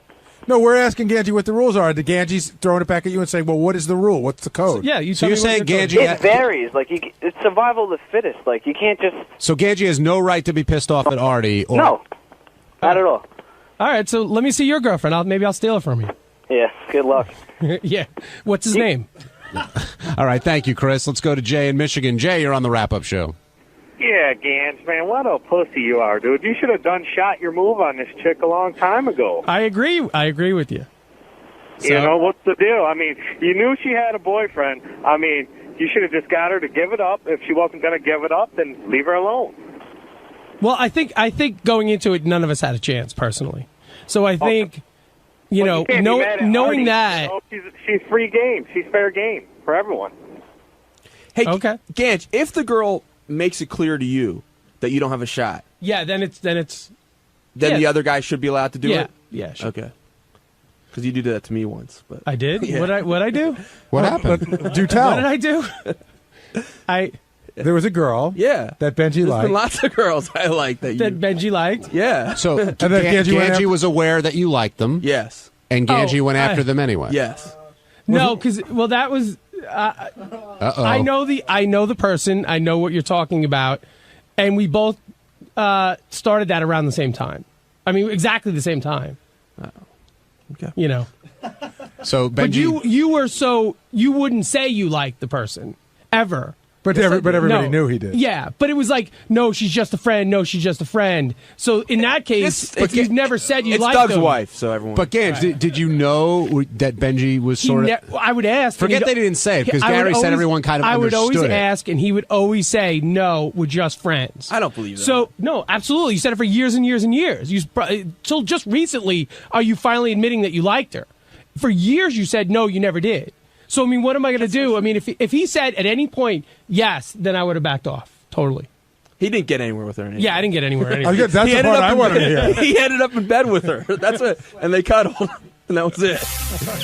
Hey, it's Sal, and on Wednesday's wrap-up show, I came in here to explain my love of pee videos. And, of course, once again, nobody agreed with me, so make up your own mind. Check it out. Congratulations on your song today. That went over very well. Thank you. And then you went in and talked about how you love when women get pissed on. Well, we all have our things. You like the whole degradation thing, though, right? I mean, it's hard to explain. I like that. I love that a woman would be willing to submit herself to that, because to me, that's a girl who is the dirtiest, filthiest pig you can find, and that's a girl who likes to be degraded. Yeah, a girl who likes it. But I think he's making a point. It's not that she's willing to go that far if it pleases Sal. That's right. You know what I'm saying? Mm-mm. It's like a girl is willing to go to that level. Is she really that crazy and psychotic and horny, or is she doing it simply for the pleasure of her partner? So which one turns you on? Both. and let me ask you a question. If you were single and you had a girl and she said, please piss on me and stick my head in the toilet, that would turn you on, but is that somebody that you want to bring home? Or would you rather just watch? I'm a spectator. To me, it's a spectator sport. See, I can't... To me, if I had to pee on somebody, it takes too much work. You got to get them in the tub. You got to make sure it doesn't smell when she's done. And then you don't know, I'm not going to kiss her after I peed in her face, and I'm not going to want to touch her hair or have her lay down on my bed, wake up with yellow streaks all over my pillowcases. So very well thought out, by the Yeah. way, the whole thing. Yeah. I remember, like, for me, you really hit the creep factor about 3 months ago, like well into the red, when you told me about your favorite porn clip of all time, which is that guy Rocco, who, what's Rocco's last name again? Safridi. Rocco Safridi. So he does these movies where he smacks girls around anyway, which is really creepy to start with. Yeah, I don't like the smacking. But the one that he's talking about is Rocco's doing this girl from behind, and he just picks her up and runs into the bathroom, and while he's still having sex with her, he starts sticking her head in the toilet. It's great because his dick is still wedged into her twat, and he manages to pick her up and run with her like a football. This is Savannah Rocco, right? Yeah. And But I remember, like, I watched the clip and I go, wow. I guess it's almost like when people say that they're into like rubber and bondage and stuff. Yeah. Like, I watch those clips and I go, I don't know, I don't get it. Yeah. And I didn't get where the turn on was for a girl to have her head jammed in a toilet. Me neither until I saw it. I swear. But I'm the guy watching. How about the girls actually doing it? You know what I mean? That's a lot worse than the person watching. Don't deflect. She got paid. That's true. Yeah. John in Michigan, you're on the wrap-up show. Hey, Sal, what's up, man? Hey, baby. Hey, if you and your wife actually got divorced, and you're talking about all this stuff about how you like to watch videos about girls getting pissed on and all that type of stuff, Yeah. if you and your wife actually got divorced, would you actually want to date a girl like that, dude? No, but I wouldn't mind. Like I said, it's just convenient and simple to watch it on video. You know what I mean? Sal just sort of answered that, I think, too. Yeah. I mean, if you're watching the Hulk, you don't want to be actually on, you don't want it to be a live event. You don't want to be on that street when he's smashing cars and flinging them at buildings, as exciting as that might seem. It's just much more convenient to watch it and enjoy it from an entertainer's perspective. Do you guys hold on. The girl that getting pissed on, she's an entertainer? She entertains me. It's adult entertainment. Do you guys really think it's that big of a deal? No, they're making that. No, it's gross. I went to a bar with 6 guys a few weeks ago. Irish Times, great place out in Holbrook. And I'm hanging out with 6 guys, and they were telling me how they were talking about pee videos, how they jack off to pee videos. And one dude goes, "That's disgusting." And all 6 guys looked at him like he was a homo. It's almost like they outed him from the group because one dude thought jerking off to pee videos was wrong. So based on your 6 guys at the Irish pub in Holbrook, Irish Times, you've now decided that's your straw poll. That because I heard you say today that the peeing thing is very big with guys now. It is from at least the people I meet. Yeah, the 5 guys you met at this pub. So that's where statistically speaking comes from? That's your sample size? No, I go to MovieMonster.com, and I've noticed that the piss videos have increased tremendously. The volume. Probably based on your viewing. Maybe, I don't know, but the pee is what shit was in the 90s. The catalog of pee has gone up tremendously on that website. So I'm assuming it's a big market. Listen, if you absolutely love a girl, and she's like if your wife said to you, "Listen, I've always been embarrassed to tell you, but it turns me on to be peed on." Right. Would it really freak you out that much? Yeah. Yeah, I would like to think that I knew the person that I married didn't like to be peed on. And would that end it? No, I'm just not going to pee on her. Well, Gary, you like teen anal. But you do. I mean, I'd rather have a 40-year-old woman pee on a 40-year-old woman rather than jacking off to somebody who was where it's borderline pedophilia. It's not borderline. First of all, teen anal. What? 13? No. 14? You know what the girls are in those videos? They're 30-year-old girls wearing plaid skirts. Keep telling yourself that. Yeah. Oh, they're I'm watching underage porn. That's I don't know, but Gary, but that's what you're imagining. You're imagining teens. I don't know that I'm imagining 12-year-olds or 13-year-olds. Like well, 13, that teens defines, could be 19. I know, but I'm saying, okay, but that's your fetish, and I respect that. It's not my big fetish, by the way. Teen anal. I said I joked around that I watched it a couple of times. It's not what I live for. I don't live for pee videos. Oh, either. yes, you do. No, they're just part of my repertoire. Listen, I don't go to like some teen something website, but you live on pissmops.com, which is a peeing website. All right, let's talk to Tom in Tempe. Hey, Tom. I don't get it. Hey, guys. Sal is like a car wreck. You know, you don't want to really see it or hear it, but you got to look at it. You're a mess, dude. But hey, whatever floats your boat. I don't get it. If I go to a comedy show this weekend, I'll have 17 guys at the bar saying how much they love pee videos. It's just something. Maybe I'm stupid.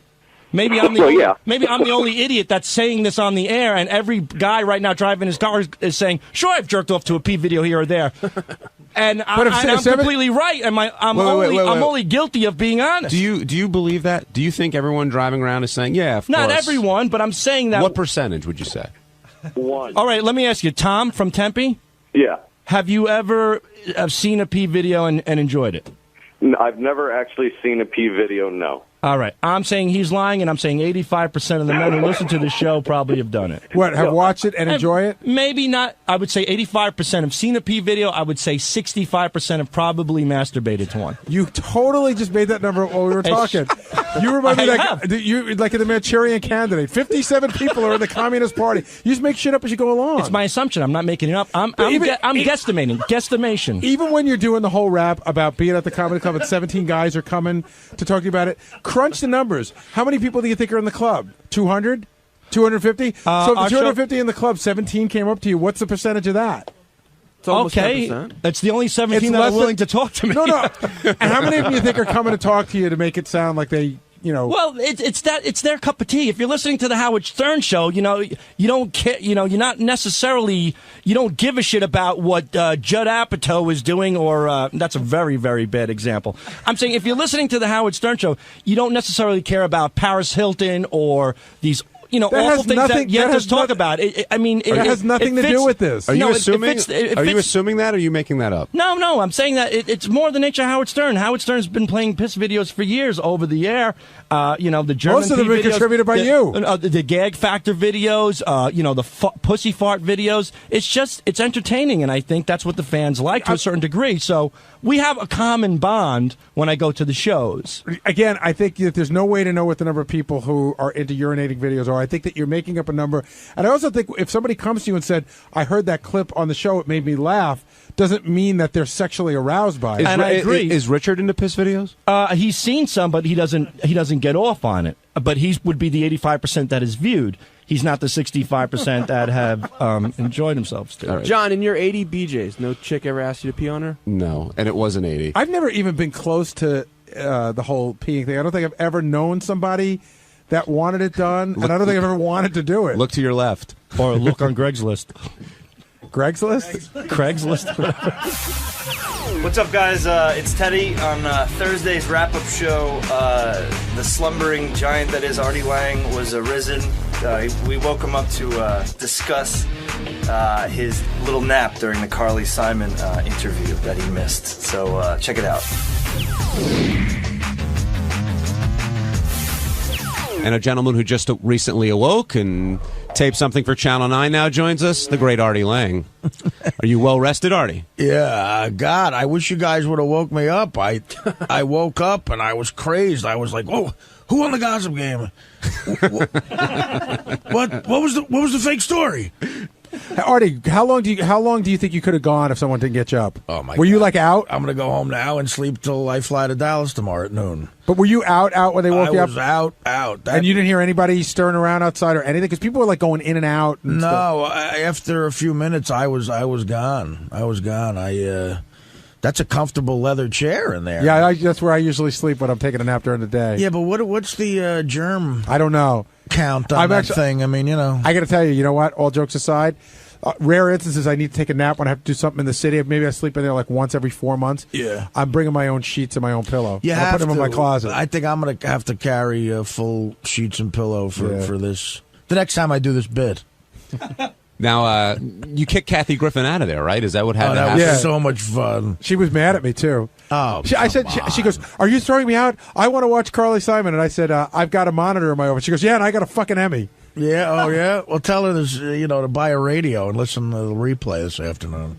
Well, she goes to me, "Is Artie okay?" I'm like, "Yeah, he's tired. No, is he okay?" I'm like, "He's fine. He's just a little bit tired." John, today. don't lie to Kathy Griffin for me. Hey, anything for you, Artie. You know that. No, that was funny because I was just like, yeah, get out. You weren't going to crash on the floor when Carly Simon came in? You thought that might be a bit distracting? That would have been hilarious. You see, the best part about this is how much Howard genuinely laughs at the fact of how big of a mess I am. He was laughing so hard when that song, as I was walking out, first of all, that song kills me. My favorite Artie song is His Name is Artie. That was playing because it just makes me seem like such a buffoon. And I heard that playing on the air, and that was making me laugh. And like Howard's face was red with laughter, But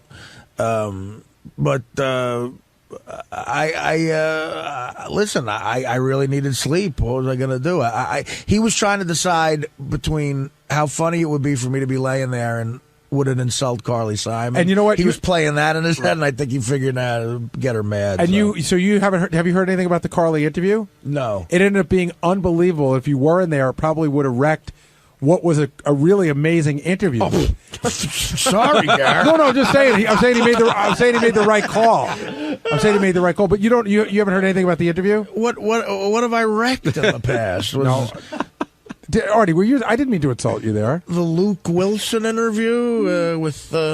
You mean if he was sleeping, she wouldn't have opened up as much? Yeah, Gary, you don't see how it's insulting saying if Artie was in there, the interview wouldn't have been that great. No, not if you were in there. If you were in there sleeping. Oh, well. That's what I meant. If you were. Oh, I'm sorry. I've said if you were laying on the. I'm kidding. All right. If you were laying down there sleeping, she wouldn't have opened up. What did she say? Well, her and James Taylor have not spoken to each other in 26 years. Wow. And it's really uncomfortable, and she really wanted to talk about it. And then Ben, her son, who was in the band, they talked about how weird it is for them, and they were both talking to Howard. They wouldn't talk to each other, but they were talking to each other through Howard. Wait, so they're not? They have issues too? Her and the kid? Carly and Ben talk to each other, but she doesn't know how to get a hold of James. She has no way to get a hold of him, and she thinks it's weird. She wants to communicate with James, but he won't talk to her. But she'll never talk to Ben about it.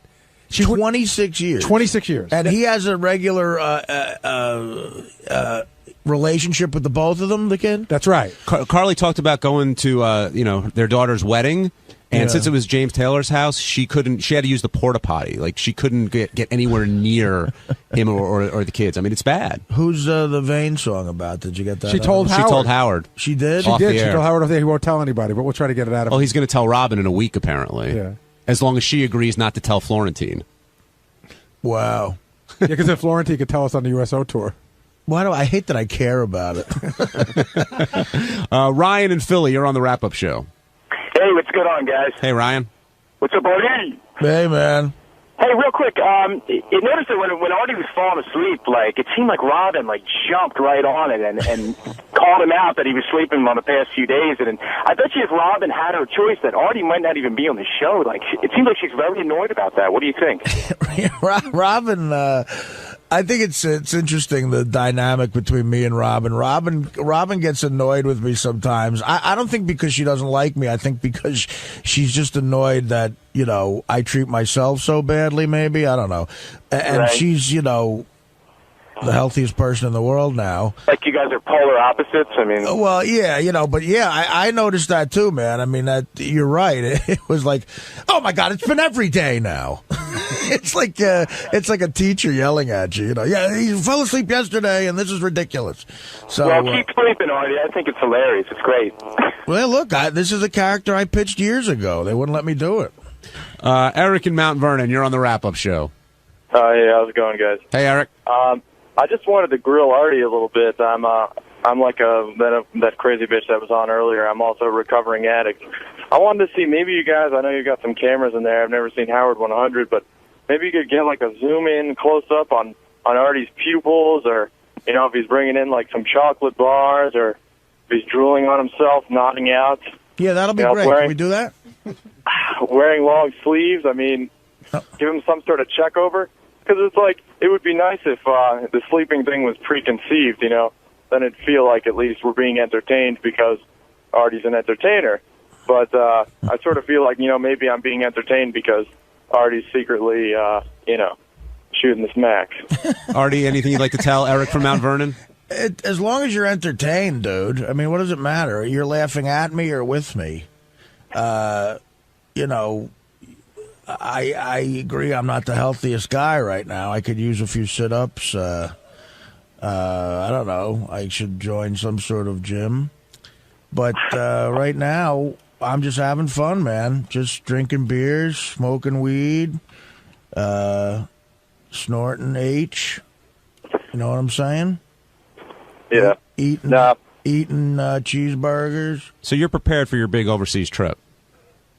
Yeah, man. I'm starting to get worried about that. By the way, I don't think I'm going to make it. My will is in order. Teddy's getting nothing.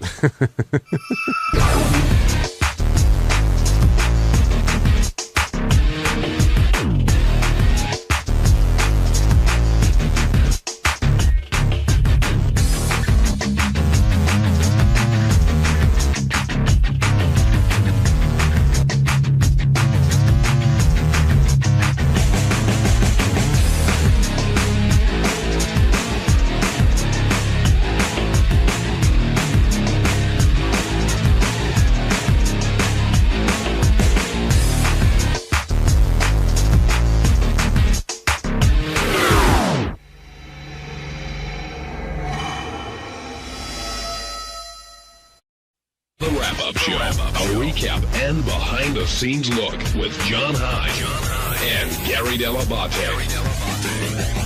The best of the Wrap-Up Show begins now.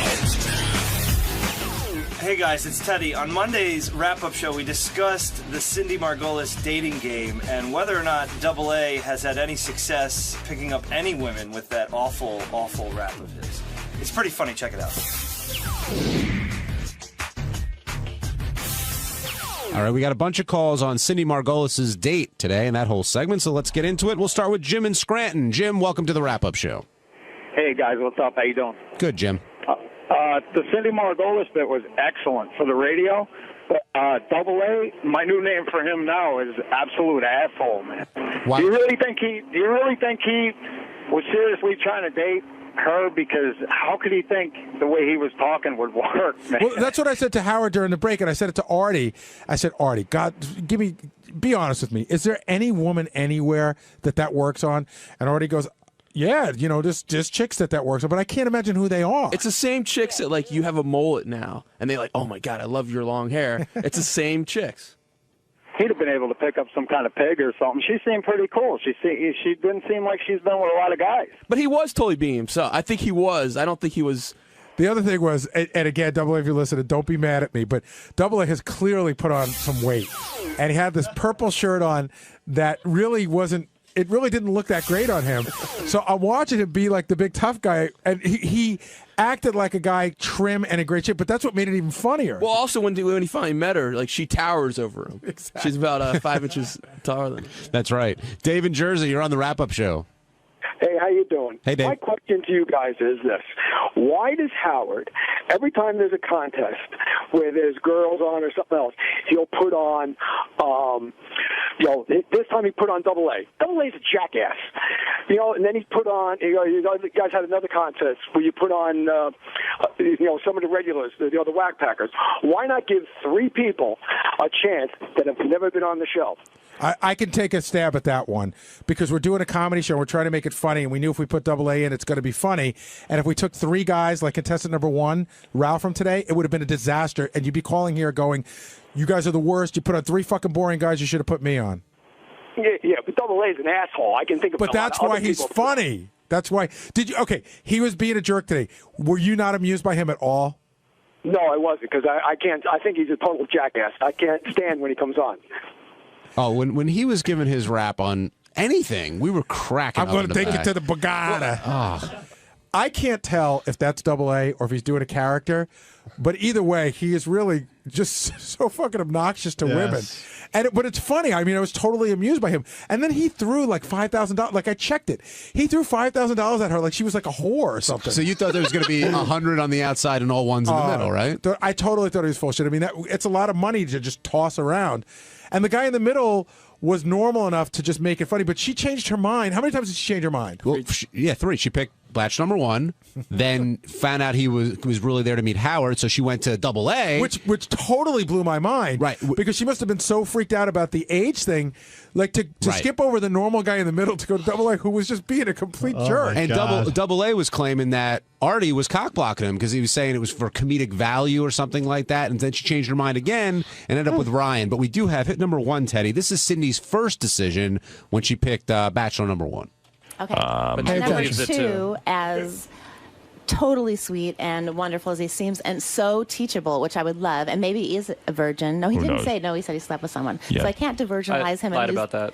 I can't lose that fantasy. If he was that young and a virgin, I'd totally be there. Right. But no, I can't lose that fantasy to him. So I'm going to have to go with number 1. Oh, what a mistake. Number 1 is the winner. He's going out home. Ralph, are you excited? Very, very excited. Number 2. He's excited about that other guy. Can I say something? Join him. Earlier in the green room, he said he didn't even care about the date with Cindy. Exactly. He said he just wanted to meet. He wanted to fucking meet you, Howard. Now is that right, Ralph? I didn't want to throw under the bus. The truth is, I came to meet Howard and the gang, but after I hear Cindy going through, oh my Christ. Yeah, exactly, Cindy. Way to go, Cindy. This you is what I'm just picked saying. a homo. Men are dog. So Cindy apparently learned her lesson and ended up going with number 2. Ralph excited about winning, although you couldn't really tell he was excited. Right. And Double A chiming in as well. Benj, what'd you think of all that? What I liked about it most is she seems like she's really into it. Right. And I don't know if she's putting this on to make us more into it, but I think that guy has a shot of really hooking up with her today. It sounded like it, and I heard her doing interviews outside of the hallway as well. She was all about teaching him what works, and Ryan's like, okay, I'll be there. You want to know if it's sincere. And or even if it's not, she might like the idea of airplay, that she might just make something with him, so she has more to talk about like tomorrow or next week or whatever. I realize now that the only love connection on the show that's ever really worked and has longevity is Fred and his wife. But it would be so awesome if within a year and a half, like she was married to that guy. It would just be so funny. Oh, I was so jealous, man. Well, how'd you guys think Cindy looked today? I thought she looked pretty good. Body-wise, it was... she said she didn't think she was that type, but I thought she was holding it together. I don't even know why she was wearing a top. I mean, her tits were so out. Ronnie? She looked hot. JD? She looked hot. She was a pig, John. JD came in afterwards. Howard talked about it on the air, but JD's like, God, if I'd have known these guys were going to be such losers, I would have joined in. Well, no, I mean, she was like into like teaching guys something, and I'd let her teach me anything she wanted. Did you guys think she was going to pick number 1? Because I thought for sure she was going to pick number 2. I thought she was going to pick number 2, but she was so freaked out by the age thing. But I never thought, even after number 1 was bad, I never thought that Double A had a shot. I was hoping she was going to pick number 3, actually. I really was pulling for Double A. There was a part where we were all in the office, and she goes, Robin, which one would you pick? And everybody turned around and goes, Robin's got any sense of humor, she's going to go number 3. And then they wouldn't let Robin give her opinion because she'd seen the guys. Yeah, she got out of that. Hi, everyone. I'm Lisa G. from Howard 100 News. Big happenings this week on Tuesday's wrap-up show. I finally broke down, and I went on the show to talk about Howard's wedding. So enjoy. I just wanted to correct something that my dear friend Richard Christie just I'm not being... on your shit list, am I? I see it in his eyes. You are. No, about there being fights in the newsroom over who might cover if for some reason Howard 100 News were to cover. That's not true. The fact of the matter is everybody recognizes that this is Lisa's story. If Howard 100 News were to cover the wedding, she would have to be the lead reporter because this is her thing. Well, hold on. Okay, wait. I have an analogy. You here. first. Okay. Like Jim McKay just died, and they did a great story about how Jim McKay covered, the terrorists in Munich, and Howard Cosell really wanted the story, but the news director felt Jim McKay was the right person for the job. What if news director said, Lisa, I know you really want this, but Steve's the guy for the job? How would she take that? She probably wouldn't be very happy. Steve, would you take the job? Though? That's my question. If Brad, the person, I'd have to be honest and say yes. I mean, it's an assignment. You cover the news. But I think, out of deference to her, this is her story. Yeah, but if the boss came around and said, Steve, you're on the wedding story, you're not gonna do the story. I wouldn't. Maybe he wants more of an edge to the story. That would be more your angle. Or could you say, as a news person, that Lisa's already too involved in the story? That as a news person, right? You think you're more proper? Right. Should you send somebody to cover a wedding when the person covering it wants to marry the guy getting married? It's true. The objectivity is in question here. Objectivity is a bunch of baloney these days. I mean, the fact of the matter is passion and she's involvement passionate in a story. And she's in love. Really, and she's in love. Well, I don't know, but don't you think it's unfair that she will probably get to go cover the wedding and you have to go cover the craptacular? Yeah, but listen, I get to cover plenty of things that she doesn't get to cover. So, everybody has their own beat. So my beat shit. So Steve, you're going to be covering the wedding and Lisa is going to be with Sal all day? I mean, is that a possibility? Well, I know nothing about this. Our news director Brad Driver. He knows. Brad? Lisa G will 100% cover the wedding if we are allowed to go. So if Howard says, I want Ralph Howard there, what do you do? The only way we can cover it is if Howard says someone else has to cover it, then perhaps we'll reconsider. But as of now, Lisa G is definitely covering the wedding. Now, did she ask you to Brad, cover the wedding? You did your job. Lisa, take the sword away from your neck. And there's never been any controversy. Now, you were there when I was talking to her this morning. We almost, I think, had her convinced. She was thinking about it. To do it. She was thinking about it, for sure. Now, would you have looked down on her as a news director for doing that? It was her decision to make, 100%. Her decision to make. Do you think she should have done it? I mean, considering what Gary said about going along with the audience and maybe smoothing things over, and yeah, Lisa is a team player. Do you think she made the right decision in not going in? She needs to do what makes herself comfortable, and I think she stuck to her guns. So. Okay, that's a yes. Steve, what do you think? You think she should have done it?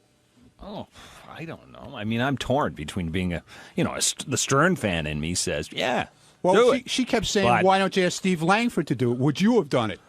What was the actual thing again? I would have done it. Listen, I'll tell you something right now. What if the risk was you had to measure your penis? Because that might have been the risk. Well, that's like another stage, isn't it? I mean, no. If you lost, so if Howard said, because that's what Howard said to Lisa. She lost how to measure her penis. Jeez, I don't know. I'd have to think about that. Listen, if you lose, you lose. I give Langford credit because Steve Langford's got a big penis. We joke about it. We got an email from like an ex-girlfriend, blah blah blah, and he was against it. And at one point, you did say, "Well, I would never in a million years say to you what to do." And I haven't been able to find her, but if I did. We got a whole news team in here now? All right, Lisa, come on over. Yeah, Lisa G. Wow. Lisa G now joining the wrap-up show. New team player. Step up, G. With the 8 guys ready to attack With my her. horseshoes. Now, That was pretty funny. They got stuck. I'm no Cinderella. I thought Ronnie was saying horse. I thought Ronnie was saying horseshoes. No, horseshoes. No, horseshoes. Horseshoes. Okay. Horseshoes. Lise, yes. You've heard the conversation. First of all, I am extremely flattered. This is the first time officially I heard this from Brad Driver, that it would be my story. I always felt that whatever Howard wanted, it's his wedding, it's his show. If he wanted Steve there, Shuley, whomever, that's the way it would be, and I would be accepting of it. Now, Lise, be honest. The day comes, the weekend comes, and for whatever reason, Howard decides, you know what? I think Langford should be doing this story. I've Want to dig already deeper? tried that on, and that's fine with me, whatever Howard wants. And if you got assigned to following like Sal the whole day, That's what I do. all right, that's a team player on the news side of things, I would say. Thank you. You're welcome. The fact of the matter is, she's going to get the assignment. I mean, your question is theoretical, and the answer is she's going to get the assignment. Right, because we would never do a bit on the show where she didn't get the assignment and somebody else did. Yeah, Howard would You never know what's going to happen, Steve. Howard would never do that would to never her. give you the assignment, Steve. I just think she's going to do it. I really do. And now, Lee- if there were coverage, there may not be coverage. And Lisa, I know I love the idea. I think Gary was just saying, do it like the whole Entertainment Tonight thing. That's how I would love for it to happen. It should be done like the royal wedding. I love Yes. the idea of Ralph and Langford up in a tent and going, "Oh, I see so and so walking by. Lisa, can you please grab Sarah Silverman?" Lisa, how close were you to playing today? Because Ronnie was saying very you were close. It was a very tough decision, and I was listening, and Ronnie read it right. You could have pushed me either way. I even spoke to Brad about it, and I was very close. What stopped you?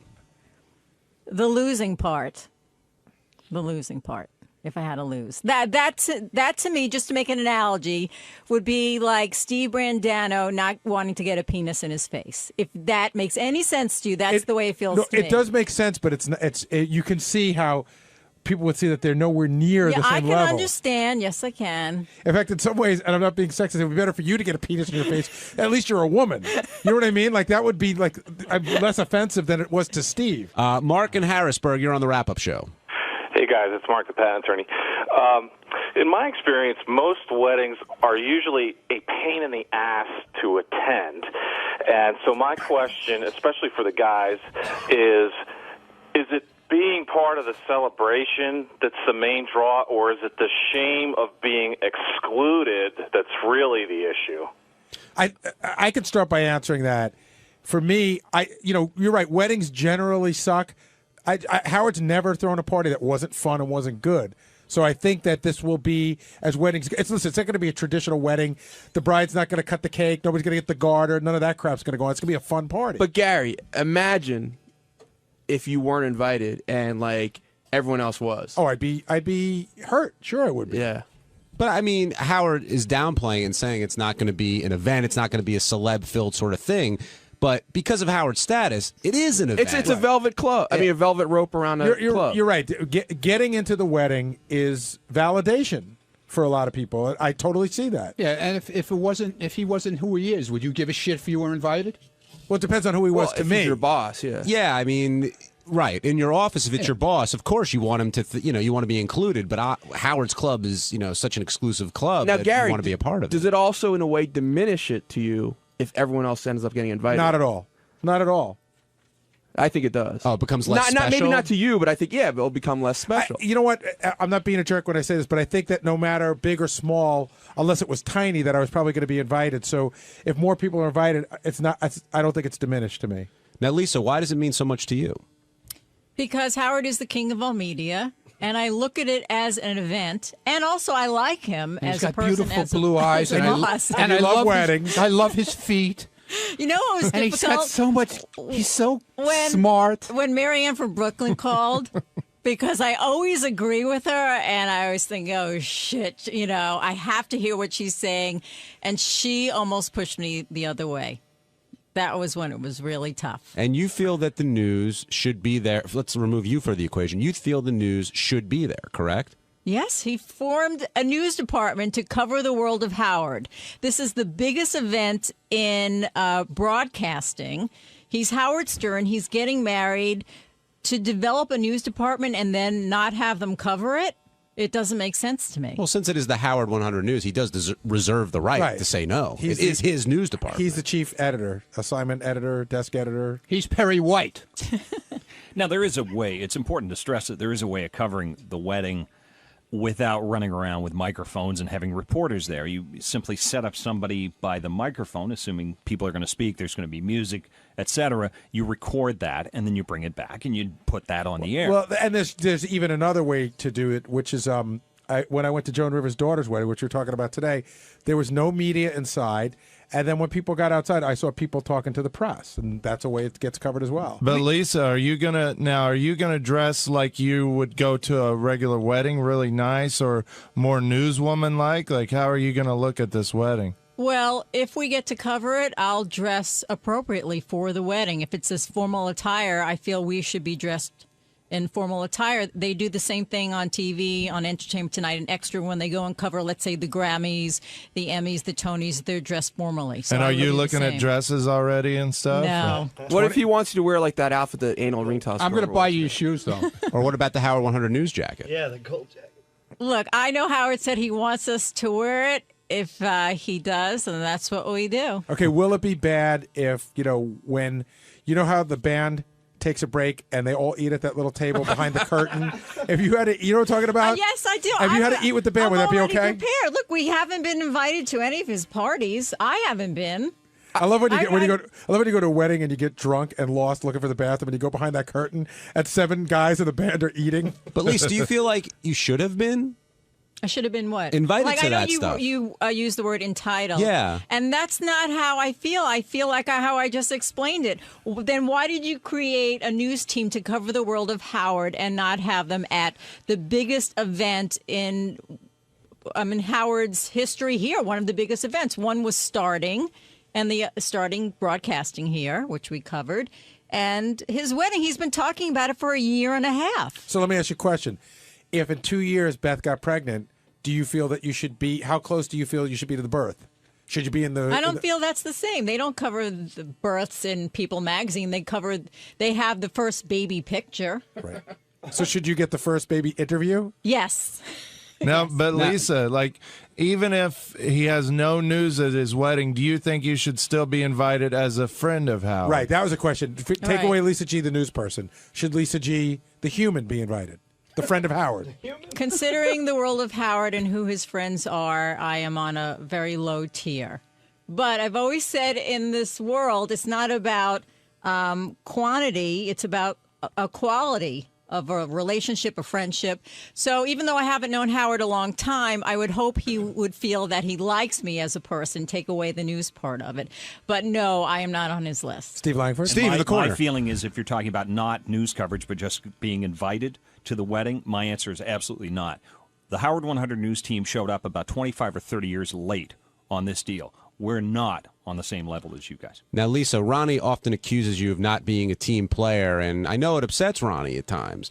What do you have to say to that? Well, it upsets me too because I'm on the news team. I'm not here to get penises in my face. Yeah, but you had your chance today to be a team player, and I would have lost. I probably would have lost. But Lisa, you could have made up some stupid story about. Yeah, but that's not me. I don't lie. I mean, well, that's not you me. didn't have to lie. You could have exaggerated in a different way. But I know Howard. You know? He likes detail. All right, I just got one question. The answer to the question, the last time you had sex, is the first digit of the year or 2. Oh, yes. Okay, good. What was the question? I wanted to make sure. Brad, the last time she had sex, I wanted to make sure the first digit of the year was a 2. I wanted to make sure it wasn't like 1999. I know. I said to Brad, I pulled him aside. I said, "Let's talk about this. What do you think?" And I said, "I hope I remember." I saw you in the doorway. Was it a 4-digit number? Stop it. Hey, this is John Hine, and on Wednesday's wrap-up show, Sal stopped by and told us exactly how he feels about not being invited to Howard and Beth's wedding, in a truly magnanimous gesture. Here it is. I've made up with Beth. Beth was the better person. She was kind enough to say, let's put it in the past. And so then who's behind this if you and Beth are made up? Nobody. It's just like you said, it's still lingers in them and it upsets them. But so if that action. But doesn't she have the right? Sure she has. Of course she has the right. Whose day is the wedding? To me, it's more always the bride. It's more Beth. Right. And the guy's just a fucking the slumpy moron behind her going, okay, that you think guys want flowers on the fucking tables? We could give a shit. I could get married in a fucking tent with a kerosene heater and a case of beer and get a blowjob. I'd be the happiest man in the world. What does it come down? But no, you have to have the flowers. You have to have the $15,000 wedding dress. Who cares about it? Guys don't give a shit about any of that. I haven't even watched my videotape since I got married. What? It's just a reminder of the $40,000 I spent on a pile of shit that I never cared about to begin with. Wait, who's the pile of shit? All the money I spent on garbage. What was your wedding I song? love when you see all these fat Italian broads fist fight over that goddamn centerpiece. You take it home and it dies in 2 days. But it's Sal. It's so women are. This is a woman's day. They're so caught up in it. So if she's so caught up in that, and women are so caught up in that aspect, why can't the guy say, "Hey, You got the flowers, you got the dress, you got the designers, you got everything, you got Billy Joel. Can you do me one favor? There's a guy who works for me. You know, he's a little stupid, a little retarded. He goes over sometimes he crosses the line. One favor. He'll be quiet. Just let him come. Okay, honey, I can understand that. Boom, boom. Done deal. I love how Billy Joel got loved in with the flowers and the designer dress. So you feel that Howard isn't going to bat for you in this situation? I don't necessarily feel that. I just think, I'm certainly not a priority to him, and I understand that. But, well, it would just be nice if he said, let the guy go. He works with me. We get along. But see, but he's not. In your scenario, And that's fine. In your scenario, if Howard were to do that, it would almost be like then he was now controlling her. He's No, going he to would say, be- you do this. It would be a compromise. That's what a marriage is all about. And what's the compromise? She doesn't want you to be there. I just explained He it. doesn't want you to be there. The compromise is that you come. Well, it's compromising with Sal. Well, I don't understand the compromise. So does this mean if you are, just hypothetically speaking, somebody throws him another surprise birthday party, am I not invited because... No, because I'm throwing the party. It would be my decision to have you come, and I would have you come. If Beth's throwing that party, you ain't coming. Right. See that? But if I were throwing the party, you'd be there in a minute. That's the unfortunate thing because, again, I'm really grateful that Beth was kind enough to forgive me, but I find it odd that if you forgive somebody and then also like, I forgive you, but you're not here, you're not there, you're not I'm there. not even positive that Howard and Beth won't have a party in 2 years. I'm pretty sure you'd be invited to that. I think it's the wedding thing. It's the wedding day. It's the most important day, And I get it. and you sort of crapped on that. And I think if it were a summer party, you'd probably be invited. Then that's fine. I just think it would be magnanimous of, I can't say that It'd word. be what? Try again. Yeah, try again. No, I just think it would be nice if they just, put it aside and said, hey, you know what, this is our way of saying that it's all good, But why do they have to? They don't, but it would be nice. For who? For Sal. Of course. But you know what? It'd be and them. You would come across so much better if you were magnanimous. Magnanimous. And you just said, wow, I must have hurt her feelings. I feel bad about that. I'm not going to make an issue of it. And that's exactly. And I hope one and day we I could haven't. have a I haven't relationship made an back issue. again. Every day you guys are on the air. No, but today you came up hold on. and you said, Howard you want me there, but you're not fighting for me. You're being and a pussy. no, I didn't say he's a pussy. No, I'm characterizing what you said. But the thing is that, it's his call. It's his future wife. It's his, and that's it. That's the way it is. keep writing But it you off guys, every day you guys go on the air. Sal's, you make sure that I hear it. And I don't care. I know you're pushing my buttons. Sal's not invited. Sal's not invited. Sal's not. Yesterday I didn't make a stink. You guys ran in the studio and said I made a stink about the wedding. Did I make a stink, Richard, sitting next to you? No. I don't say a word about this wedding. Swear on the life of your 3 children and the life of Jesus Christ that this doesn't bother you. It bothers me not the wedding ceremony itself. It bothers me that there's a conflict within our friendship that I'm not invited. But it bothers you. When you say it To a doesn't bother you, yeah, it bothers does, but you. I can live with it, and I get it, and I also respect Beth's wishes to not have me there. It's just that I thought that at this point we could put it aside and move on. see, But you whatever. said- you said- Sal, listen to this, you're in here today because you went into the studio and they spent a good part of the show I'm in here today talking because, about it. I'm in here today because, he's pouring his heart out like Julio Iglesias without the music about how in love he is and this and that. And it sounds like, he's already, I hate this, pussy whipped, That sounds like he loves her. Well, good, but I'm saying that. Are you like, as a friend, smacking him in the head and saying, hey, look what's going on here, Howard? When my wife told me to fluff up the pillows, he goes, you go home, you open the door, he goes, I put my boots in dog shit and stomp all over the house and then tell my wife, you clean it up. You didn't actually do that, did you? No, I didn't. I'd like to. But that's the guy, I'm sorry, but that's the guy that I'm used to listening to. So when I hear a guy today, oh, yeah, she's doing this, she's doing that, she's getting the thing. And you can hear him sweating it out. You can hear him getting all crabbed out and stressed. And I go, dude, it sounds like you lost the war already. It sounds like you're 15 years deep into this thing. John, can you hear him getting stressed out? It doesn't say, well, like he's Sal stressed about who to invite, Right. but it's not about Beth. It's about it's about him. I don't want to. It's not about Beth. It's about a typical guy already throwing in the towel. No, see, Sal, I'm not seeing that. See, Sal, I think the stress is what these guys are saying. It's more a matter of what, I want to include people from work. I can't include everybody, but I want to come off in a nice way and tell people they're not coming. I got to deal with this. And just the typical hassles of the wedding, like you talked about before. I don't think it's got anything to do with his relationship with Beth. I mean, he's full in love with her. You could see that. Yeah. Well, or maybe you don't see that. I do see that. I know he loves her, and I know she loves him. That's why they're getting married.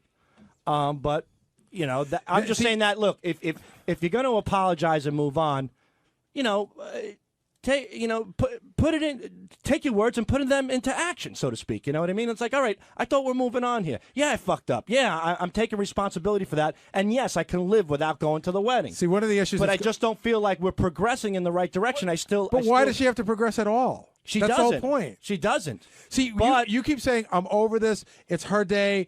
I'm going to be magnanimous and all that stuff. But every one of those sentences is followed by a but. But there's a man involved. You know what I mean? There's a guy involved who I know, who I get along with, that it would be nice if he said, all right, you know what? Put him in the corner. When you throw in the but, you say, I understand, I accept this, but I really don't understand. No, whenever you say but, it's you really don't understand. The but is it would be nice if I could go to the wedding by Howard saying that, and it's Howard showing that he's past it and we can all get along. All right, That's the big but. It's more of Sal's past it. Yeah, I am. Well, let me take one more crack at this, Sal. I didn't even want to come into this dump and talk about it. No, I'm done with this. I'm being serious. Let me take one more crack. You feel like, look, you want Howard to step up for you and say, hey, Beth, I work with this guy. I'd really like him to be there. Is that fair to say? No. I don't want him to, stand up for me. I'm saying that when you're putting the one together, it would be nice if you said, hey, we could throw this guy into the mix. Everything's fine. So what's the difference stepping up for you? So to speak. I don't want him to do backflips. I don't want him to jump through hoops of fire. But the other side of that is he's stepping up for Beth and saying, I don't want to ruin her day. I respect her wishes. Half of this is hers. You know what, Sal? You're not going to come. And I said fine, but it's a little upsetting to me as a friend. Fine, but All right, how about just fine? Fine, I'm good with it. Fine, I'm good. Finito. That's it. Lock up the doors, throw away the keys. I am fine and finished. I don't give a shit. Hey, it's Benji. On Thursday's wrap-up show, we talked about whether Howard, Robin, and the rest of the in-studio people know the rest of the back office people, if they would recognize their names. Like this guy filming right now, if they knew him.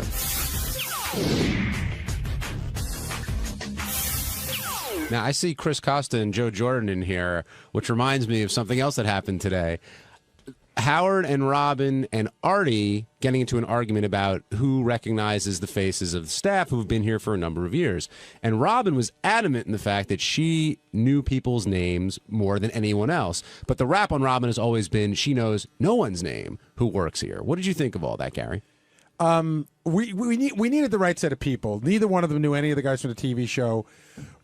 Evan was a great choice for Howard, but apparently I didn't realize as I was bringing Evan in, he said to me, Robin knows who I am. We talk every morning. I know she knows my name. So, but it was funny that Howard didn't. Howard wrote down Phil on a piece of paper. I've been calling him Phil for the rest of the day today. Now, Joe Jordan, when you walk in there, did you expect anybody to know who you were? Clearly, Artie, you guys have had a talk before. Yeah, just Artie. I didn't expect anybody else to know. I mean, me and Artie talk a lot, so. And does it bum you out, or do you sort of expect not at all. it? Not at all. I mean, I expect that they don't know my name. Now, where does being anonymous? Now, where does everybody else, Sal, do you think stack up on the knowing the name list when you include Benji, Artie, Fred, and even Gary in that mix? I would say Gary knows the most. In fact, I gotta make an admission. I know Joe's name, and I've known Joe's name, but I felt really bad because sometimes I forget it, and now I'll never forget it again. But like the other day, I brought a tour in. Then bring it through TV, and I go, "This is Scott DePace, our director. This is Brian Phelan," and then I don't say anything, and Joe's sitting right there, and I feel like a fucking tool. But I didn't remember your name. Do you know? Have you picked up on that? No, I mean, really, I probably wasn't even paying attention. I mean, I know you come in and I felt really bad. tours, I'm like, because that's how people have come to hate me. They're like, "Oh, he doesn't introduce me, like I'm a piece of shit." And I just couldn't remember. I really the name. don't take it personal, and a lot of people come up to me, like I talk to, and they say, like, they know I work here, and they say, "Oh, does Howard know you, or do you talk to Howard?" And I flat out tell him no, so it's. But the weird thing is, Howard may not know your name. Or does Howard know you? And I said probably he knows that I work here, but he's got no idea what I do or what my name is. But if you were like, I see in the morning when guys are in there doing work. Like Howard likes talking to people that work on the staff. He just doesn't know everybody's name. But like if you were in there working on something before the show started, he would totally talk to you if you said something to him. He has just kind of small talk. When I get in early, like turning on cameras and doing whatever if I'm in the studio. But now, Gary? Do you get confused by the intern sometimes and who's who? Oh, totally. I mean, you want to talk about that my special magic key I keep on my wall. Might as well. When the interns start, we're up to about 15 interns a semester. So when the interns start, they all get their photos taken, and on my wall, which they can't see, is a picture of all the interns with their names underneath it. So the first 3 weeks of the semester, I have to look up there, and it takes me time. And sometimes, especially with the guys, for me, all our interns seem to be guys in T-shirts with baseball hats and short haircuts. They all look the same. There's an intern sitting in here right now, and I'm pretty sure that your name is Emily. Is that right? Okay, good. So, I just learned Emily's name this week. She's been here for 2 weeks. So I'm working on it. Emily's great. Right, Emily? Thanks. You're very welcome. Now, there's a theory that everyone in the studio doesn't necessarily really know what's going on outside of the studio, and vice versa. Do those two? I mean, is this an example of sort of those two worlds showing themselves?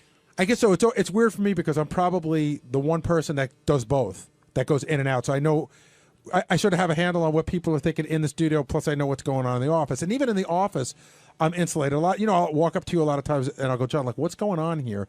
There's clearly something going on, because I don't know everything that's going on right in the office, but. During the show, I still think that Howard and Robin have now sort of taken in a good faith what we do, but they still don't know what we do when we're out in the office. What do you mean? I don't think they understand, the buzz that's going on, how when they're, Howard sometimes will be looking for something, like, give me an answer. When we're all scrambling around trying to get it, it's hard for them. All he knows is he's sitting in there and he's not getting a response, but he doesn't see what's going on to try to get stuff done for the show. Does that make sense? Now, Benji, you've been in both worlds, right. I guess is the right way to put it. But I notice you make a point to come out, talk to the interns, talk to everybody during the show. Yeah, well, based on what Gary was just saying, there was a great sketch on SNL a couple years ago where it's like what really happens in the ladies' room.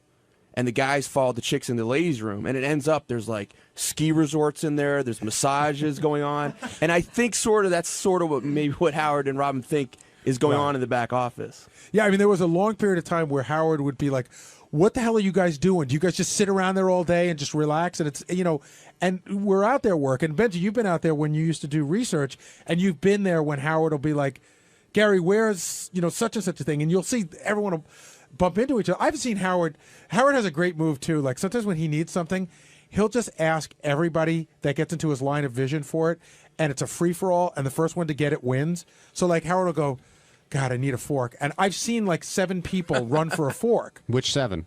Whichever 7 that he sees. It could be Will and Jason, Benji, me, everybody. Everybody's running. We'd all run to the kitchen for a fork, and then you get back and you see that 6 people are in front of you with a fork. And you want to be the one to give the fork. It's not only that. It's just if you ask one person for a fork, can't you wait till that person comes back instead of taking 6 people and paralyzing the office, and you realize no one's answering the phone, no one's doing what they're doing because they're all running for a fork. Artie also makes a point of coming out too, right? I mean, not just to talk to you, Teddy, but he likes walking around a little bit during the breaks. Yeah, he puts the iPod on and cruises around and forgets his pass and gets locked out by the vending machine. I gotta go get him. Hold on a second, Emily. Let Emily come up to the microphone for a second. She's a new intern. How long have you been here? 4 weeks. So, based on the 4 weeks, who would you say from the in-studio group has been the most friendly that comes out and chats? Benji by far. Benji knows all of our names, where we went to school, what we studied. He even introduced me to his mother last time I was in the wrap-up show. Right. I took her home. We spent a couple days. But we Benji, we picnicked in Central Park. It was excellent. But Benji always makes a point of doing that every semester. Is that because you were an intern, or I think it's because I'm the minority. You know what I mean? And who would you say aside from Howard of the in-studio people, have you had any interaction with Fred yet? Fred came in once and just said hi to the interns, but Robin hasn't come in yet. How about Artie? Artie, he comes in and says hi, but I rode the elevator up the day that he took the nap, so me and him chit-chatted there. Tell what he said. He was yawning, and I said, "Oh, did you not get sleep?" And he's like, I just can't get used to the schedule. And I'm thinking, you've been doing this for 7 years, right? And he's like, "You must know how I feel." I'm like, "Yeah, I've been doing it for 3 weeks. It's pretty tough."